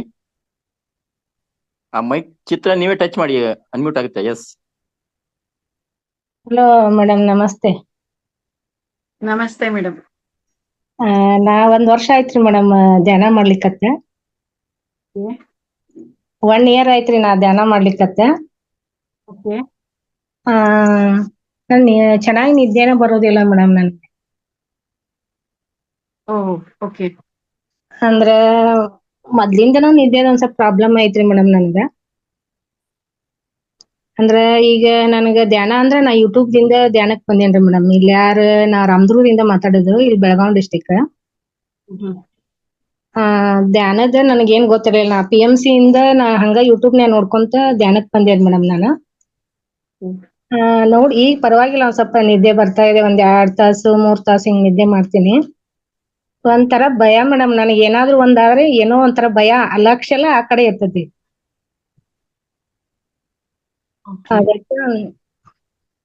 ಮೇಡಮ್ ಇದಕ್ಕೆ ಪರಿಹಾರ ಒಂದೇ ಮೇಡಮ್, ಹೆಚ್ಚು ಹೆಚ್ಚು ಧ್ಯಾನ ಮಾಡ್ರಿ. ಈಗ ನಿಮ್ಗಿರೋ ಸಮಸ್ಯೆನ ಪಾಸಿಟಿವ್ ಆಗಿ ಅಥವಾ ಒಂದು ವರವಾಗಿ ಅದನ್ನ ಬದಲಾಯಿಸ್ಕೊಂಡ್ಬಿಡ್ರಿ. ನಿದ್ದೆ ಬರಲ್ಲ ಅಂತಂದ್ರೆ ಹಾಯಾಗಿ ಕೂತ್ಕೊಂಡು ಧ್ಯಾನ ಮಾಡಿ. ಇಲ್ಲ ಕೂತ್ಕೊಳಕ್ ಆಗೋದಿಲ್ಲ ನನಗೆ ಅಂದ್ರೆ ಮಲ್ಕೊಂಡೇನೆ ಉಸಿರಾಟನ ಗಮನಿಸಿ. ಎಷ್ಟು ಅದ್ಭುತ ಮೇಡಮ್.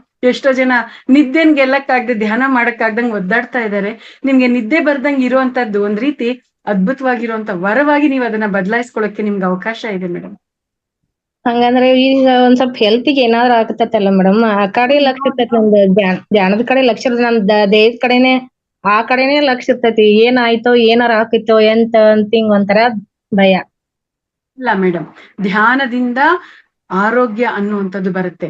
ನಾವು 6 ಅವರ್ಸ್ ನಿದ್ದೆ ಮಾಡಿದ್ರೆ ಎಷ್ಟು ನಮ್ಮ ದೇಹಕ್ಕೆ ಶಕ್ತಿ ಬರುತ್ತೋ 1 ಅವರ್ ಧ್ಯಾನ ಮಾಡಿದ್ರೆ ಅಷ್ಟೇ ಶಕ್ತಿ ಸಿಗುತ್ತೆ. ಅಂದ್ರೆ 1 ಅವರ್ ಕೂಡ ಕ್ವಾಲಿಟಿ ಮೆಡಿಟೇಷನ್ನೇ ಆಗಿರ್ಬೇಕು.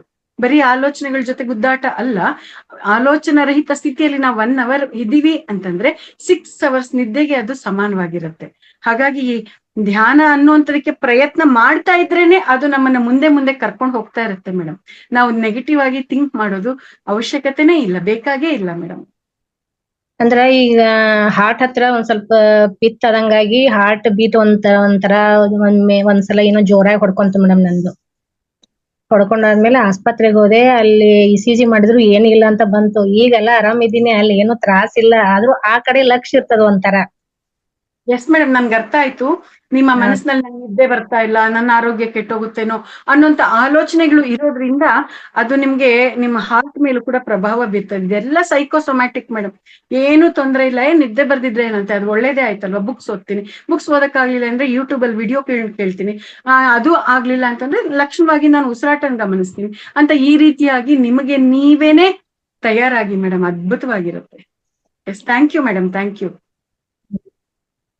ಹಾ ಮೇಡಮ್, ಆಯ್ತು ಮೇಡಮ್. ನಮಸ್ತೆ. ನಮಸ್ತೆ ಮೇಡಮ್. ನಮಸ್ತೆ. ಸುಜಾತ ಹರ್ಲಾಪುರ್ ಮೇಡಮ್, ತಾವು ಸಾಧ್ಯ ಆದ್ರೆ ನಮ್ಮಲ್ಲಿ ಬೆಳಗಿನ ಸೆಷನ್ ನಲ್ಲಿ ಯೋಗ ನಿದ್ರೆ ಮಾಡ್ತಕ್ಕಂತ ವಿಧಾನ ಹೇಳ್ತಿರ್ತೀವಿ. ಬಟ್ ತಮಗೆ ಗೊತ್ತಿದ್ರೆ ಅದನ್ನು ಕೂಡ ಪ್ರಯತ್ನ ಪಡಿ, ಅವಾಗ ಈಸಿಯಾಗಿ ಜಾರಬಹುದು ಅಂತ ಹೇಳಕ್ ಇಷ್ಟಪಡ್ತೇನೆ ಮೇಡಮ್.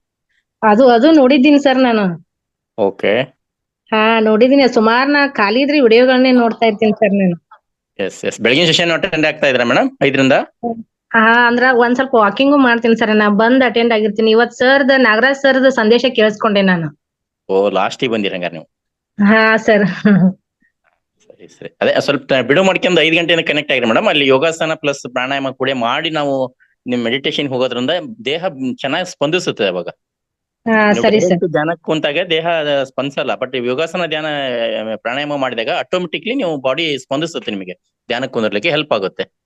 ಆಯ್ತು ಸರ್. ನಮಸ್ತೆ sir. Okay madam, thank you madam. Thank you. Thank you sir. Hand raise ಮಾಡಿದ್ದಾರೆ ಕೋಮಲಾ ಅವರು. ಥ್ಯಾಂಕ್ ಯು ಮ್ಯಾಮ್, ನನ್ಗೆ ಅವಕಾಶ ಕೊಟ್ಟಿದ್ದಕ್ಕೆ. ತುಂಬಾ ಅದ್ಭುತವಾಗಿ ಹೇಳಿದ್ರಿ. ಶನಿವಾರನೂ ತುಂಬಾ ಚೆನ್ನಾಗಿತ್ತು. ಸ್ವಲ್ಪ ಬಿಸಿ ಇರೋದ್ರಿಂದ ಮಾತಾಡಕ್ ಆಗ್ಲಿಲ್ಲ. ಇವತ್ತು ತುಂಬಾ ಚೆನ್ನಾಗಿತ್ತು ಮ್ಯಾಮ್. ನಿಮ್ ಮಾರ್ನಿಂಗಲ್ಲೂ ಕೇಳ್ತಾ ಇರ್ತೀನಿ ಕ್ಲಾಸಸ್. ತುಂಬಾ ಚೆನ್ನಾಗಿ ಹೇಳ್ತಾ ಇರ್ತೀರಾ. ತುಂಬಾ ಕಲ್ತಿದೀವಿ ಇದರಿಂದ. ಅನುಭವಗಳು ತುಂಬಾ ಆಗಿದಾವೆ. ಈಗ ಮೇಡಮ್ ಒಂದ್ ಮಾತು ಹೇಳಿದ್ರು ನಿದ್ದೆ ಬರ್ತಾ ಇಲ್ಲ ಅಂತ. ಸೇಮ್ ಪ್ರಾಬ್ಲಮ್ ನನ್ಗೂ ಇದ್ದಿತ್ತು. ಬಹಳಷ್ಟು ಯೋಚನೆಗಳು ಮಾಡಿದ್ರೆ ನಿದ್ದೆ ಬರಲ್ಲ, ಟೆನ್ಷನ್ಸ್ ಇದ್ರೆ ನಿದ್ದೆ ಬರಲ್ಲ. ಎಲ್ಲಾ ಅನುಭವಗಳಿಂದ ರಾತ್ರಿ 1 ಗಂಟೆ 2 ಗಂಟೆ ಅನ್ನೋ ಟೈಮಲ್ಲಿ ನನಗೂ ಅದೇ ತರ ಇರ್ತಿತ್ತು. ಈ ಜ್ಞಾನಕ್ ಬಂದ್ಮೇಲೆ ಒಂದೊಂದೇ ಅನುಭವ ಅಂದ್ರೆ ನಿಮ್ಮಂತ ಮಹಾನ್ ಭಾವರಿಂದ ಆ ಕ್ಲಾಸಸ್ ಕೇಳಿಸ್ಕೊಳ್ಳೋದ್ರಿಂದ ತುಂಬಾನೇ ಕಲ್ತಿದೀವಿ. ಅದನ್ನ ಹಾಗೆ ಅಳವಡಿಸ್ಕೊಳ್ತಾ ಇದ್ವಿ. ಇವಾಗ ಉಸಿರ್ನ ಅಬ್ಸರ್ವ್ ಮಾಡೋದ್ರಿಂದ ತುಂಬಾ ಅನುಕೂಲ ಆಗಿದೆ ಮ್ಯಾಮ್. ಯಾವಾಗ ಮಲಗ್ತೀವಿ ಅಂತಾನೆ ಗೊತ್ತಿಲ್ಲ. ತುಂಬಾ ಚೆನ್ನಾಗಾಗಿದೆ. ಧನ್ಯವಾದಗಳು ಮ್ಯಾಮ್. ಇದೊಂದು ನಮ್ಗೆ ಸಿಕ್ಕಿರೋದು ಪತ್ರಿಜಿ ಗುರುಗಳಿಗೆ ಎಷ್ಟು ಧನ್ಯವಾದಗಳು ಹೇಳಿದ್ರು ಸಾಕಾಗಲ್ಲ. ನಾವೆಲ್ಲೆಲ್ಲೋ ಇದ್ದವ್ರನ್ನ ನಮ್ಮನ್ನ ಸೇರಿಸಿ ಇಲ್ಲ ಮಧ್ಯಾಹ್ನ ಆದ್ರೆ ನಿದ್ದೆ ಮಾಡ್ತಾ ಇದ್ವಿ, ಎಷ್ಟೆಲ್ಲಾ ಟೈಮ್ ನ ಕಳೀತಾ ಇದ್ವಿ. ಇದೊಂದು ಅವಕಾಶ ಮಾಡಿಕೊಟ್ಟಿದ್ದಾರೆ. ಧನ್ಯವಾದಗಳು ma'am. Thank you ma'am. Thank you madam. Yes, thank you Kumala madam. Yes, next ಯಾರಾದ್ರೂ ಇನ್ನು ಮಾತಾಡೋರು ಇದ್ರೆ ಹ್ಯಾಂಡ್ ರೈಸ್ ಮಾಡಿ. ಅನ್ನಪೂರ್ಣ ಶೆಟ್ಟರ್ ಮೇಡಮ್ ಮಾತಾಡಿದ್ರೆ ಇವತ್ತಾದ್ರೂ ಎಲ್ಲಿಂದ ಮಾತಾಡ್ತಿರೋದು ಅಟ್ಲೀಸ್ಟ್ ತಮ್ಮ ಮುಖ ದರ್ಶನ ಮಾಡಬಹುದಾ ಅನ್ಮ್ಯೂಟ್ ಆಗಿ? ಟೈಮ್ ಆಗಿದೆ, 15 ನಿಮಿಷ ಲೇಟ್ ಆಗಿದೆ, ಆದ್ರೂ ಕೂಡ ಇನ್ನೊಬ್ರಿಗೆ ಅವಕಾಶ ಕೊಡ್ತಾ ಇದೀವಿ. ಬೇಗ ಆ ಭಾಗ್ಯಶಾಲಿಗಳು ಯಾರು ಇಲ್ಲದೆ ಇದ್ರೆ, ಎಸ್ ಟೈಮ್ ಆಗಿರೋದ್ರಿಂದ ನಮಗೆ ಈ ಒಂದು ಜ್ಞಾನವನ್ನ ನೀಡಿರ್ತಕ್ಕಂಥ ಸುರನಾಗಾಂಬಿಕಾ ಮೇಡಮ್ ನಿಜಕ್ಕೂ ಕೂಡ ನಾವೆಲ್ಲರೂ ಧನ್ಯರು ಅಂತ ಹೇಳ್ಬೋದು. ಯಾಕಂದ್ರೆ ಅವ್ರಿಗೆ ಬರೀ ಭಾಷೆ ಪುಸ್ತಕ ಟ್ರಾನ್ಸ್ಲೇಷನ್ ಮಾಡೋದಷ್ಟೇ ಅಲ್ಲ, ಒಬ್ಬ ಶಿಕ್ಷಕಿಯಾಗಿ ಸ್ಕೂಲಲ್ಲಿ ಜವಾಬ್ದಾರಿಯುತ ಸೇವೆಯನ್ನ ನಿರ್ವಹಿಸೋದ್ರ ಜೊತೆಗೆ ತಮ್ಮ ಸ್ವಯಂ ಅನುಭವ ನೋಡಿ, ಅವರಿಗೆ ನಿಜಕ್ಕೂ ಕೂಡ ಪತ್ರಿಜಿಯವರೇ ಅವರಲ್ಲಿ ನಿಂತ್ಕೊಂಡಿದ್ದು ಮಾಡಿಸ್ತಾ ಇದಾರೆ ಅಂತ ಹೇಳಿದ್ರೆ ತಪ್ಪಾಗ್ಲಿಕ್ಕಿಲ್ಲ. ಯಾಕಂದ್ರೆ ಅಂತ ಮಹತ್ತರವಾದಂತ ಜ್ಞಾನಗಳನ್ನ ನಮಗೆ ತಂದು ಮುಟ್ಟಿಸ್ತಾ ಇದಾರೆ. ಬೇರೆಯವರು ಬರೆದಂತ ಪುಸ್ತಕಗಳನ್ನ ಬಂದು ಓದೋದಕ್ಕೂ ತಾವೇ ರೆಡಿ ಮಾಡಿರೋ ಪುಸ್ತಕ ನಮಗೆ ಎಕ್ಸ್ಪ್ಲೈನ್ ಮಾಡಿ ಹೇಳೋದಕ್ಕೂ ಬಹಳ ವ್ಯತ್ಯಾಸ ಇದೆ. ಯಾಕಂದ್ರೆ ನಾವು ಬೇರೆಯವರು ಎಕ್ಸ್ಪ್ಲೈನ್ ಮಾಡೋದನ್ನ ನೋಡ್ತಿರ್ತೀವಿ, ಅಲ್ಲಿ ಏನ್ ಬರ್ದಿರ್ತಾರೆ ಅದನ್ನಷ್ಟೇ ಹೇಳ್ತಾ ಹೋಗ್ತಿರ್ತಾರೆ. ಬಟ್ ಇಲ್ಲಿ ಹಂಗಲ್ಲ, ನಮ್ಮ ಮೇಡಮ್ ಅವರು ತಮ್ಮ ಸ್ವಯಂ ಜೀವನದ ಅನುಭವಗಳನ್ನ ಅಲ್ಲಿ ಎಳೆಯಾಗಿ ಬಿಚ್ಚಿಕೊಡೋದ್ರಿಂದ ಎಷ್ಟು ಆಳಕ್ಕೆ ಹೋಗ್ತಾ ಇದೆ ನಮ್ಗೆ. ಎಸ್, ಕೋಟಿ ಕೋಟಿ ನಮನಗಳು ಮೇಡಮ್. ಈ ಮಹಾವತಾರ್ ಫೌಂಡೇಶನ್ ಪರವಾಗಿ, ಇಲ್ಲಿ ಇರ್ತಕ್ಕಂಥ ಎಲ್ಲಾ ಜ್ಞಾನಾರ್ಥಿಗಳ ಪರವಾಗಿ ತಮಗೆ ಅನಂತ ಧನ್ಯವಾದಗಳನ್ನ ಹೇಳಕ್ಕೆ ಇಷ್ಟಪಡ್ತೇನೆ ಮೇಡಮ್. ಎಸ್, ಕೊನೆಯದಾಗಿ ಏನಾದ್ರು ಹೇಳೋದಿದ್ರೆ Nagarathna madam, over to madam, ತಾವು ಮಾತಾಡಿ. ನಮಸ್ತೆ. ಸುರನಾಗಲಾಂಬಿಕಾ ಮೇಡಮ್ ಅವರು ಅವ್ರು ಬರ್ದಿರೋ ಪುಸ್ತಕನ ಅವರು ಸ್ವಂತ ಒಂದು ಇದರಿಂದ ಅವ್ರು ಹೇಳ್ತಾ ಇದ್ರು. ಎಷ್ಟು ಜನಕ್ಕೆ ಒಬ್ರು ಕ್ವಶನ್ ಕೇಳಿದ್ರು 10 ಜನಕ್ಕೆ ಉತ್ತರ ಆಗ್ತಾ ಇದೆ. ಎಷ್ಟು ಜನಕ್ಕೆ ಇವತ್ತು ತುಂಬಾ ಜ್ಞಾನ ಇದ್ರಲ್ಲಿ ಹಚ್ಕೊಳ್ಳುವಂಥದ್ದು ಇತ್ತು ಅಂತಂದ್ರೆ ಸುಮಾರು ಒಂದು 10-12 ಜನಕ್ಕಾದ್ರೂ ಅವ್ರು ಒಬ್ರು ಕ್ವಶನ್ ಕೇಳಿದ್ದು ಅಷ್ಟು ಜನಕ್ಕೆ ಆನ್ಸರ್ ಸಿಕ್ಕಿದೆ. ಯಾರಿಗೂ ನಿದ್ದೆ ಬರಲ್ಲ, ಜೊತೆಗೆ ಈ ವಯಸ್ಸದ್ದು ಪ್ರಾಬ್ಲಮ್ ಅದು ನಾವು ಮಾಡ್ಕೊಂಡಿರೋ ತಪ್ಪುಗಳು, ಆಮೇಲೆ ಕರ್ಮ ಕಲಿತಾ ಬರ್ಬೇಕು. ಇದೆಲ್ಲನೂ ನಾವು ಅರ್ಥ ಮಾಡ್ಕೊಂಡು ಇನ್ನಾದ್ರೂ ಆ ಪುಸ್ತಕ ನಾವೇ ಓದೋದ್, ನನ್ನ ಹತ್ರನೂ ಇದೆ ಪುಸ್ತಕ, ಬಟ್ ಆದ್ರೂ ನಾವು ಓದೋದಕ್ಕಿಂತನೂ ಮೇಡಮ್ ಅದ್ರ ಬಾಯಲ್ಲಿ ಕೇಳೋದೊಂಥರ ತುಂಬಾ ಚೆನ್ನಾಗಿರುತ್ತೆ ಅಂತ ನಾನು ಪೂರ್ತಿ ಕೇಳ ಕಡೆ ಮಗ್ನ ಆಗ್ಬಿಟ್ಟಿದ್ದೆ. ಇನ್ನ ತಿಳ್ಕೊಳ್ಳೋದು ತುಂಬಾ ಇದೆ. ಧನ್ಯವಾದಗಳು ಮೇಡಮ್. ತುಂಬಾ ವಿಷಯವಾಗಿ ನಮ್ಗೆ ಎಲ್ಲರಿಗೂ ಜ್ಞಾನ ಹಂಚಿಕೆ ಮಾಡಿದೀರಾ. ನಿಮ್ಮ ಒಂದು ಜ್ಞಾನ ಹಂಚಿಕೆಗೆ ನಾವು ಶರಣು ಮೇಡಮ್. ತುಂಬಾ ತಿಳ್ಕೊಳ್ಳೋದಿದೆ ಇನ್ನ ಜೀವನದಲ್ಲಿ. ನಮಸ್ತೆ ಮೇಡಮ್. ಥ್ಯಾಂಕ್ ಯು ಎಲ್ಲರಿಗೂ ಕೂಡ ಮತ್ತೊಮ್ಮೆ ಧನ್ಯವಾದಗಳು. Thank you.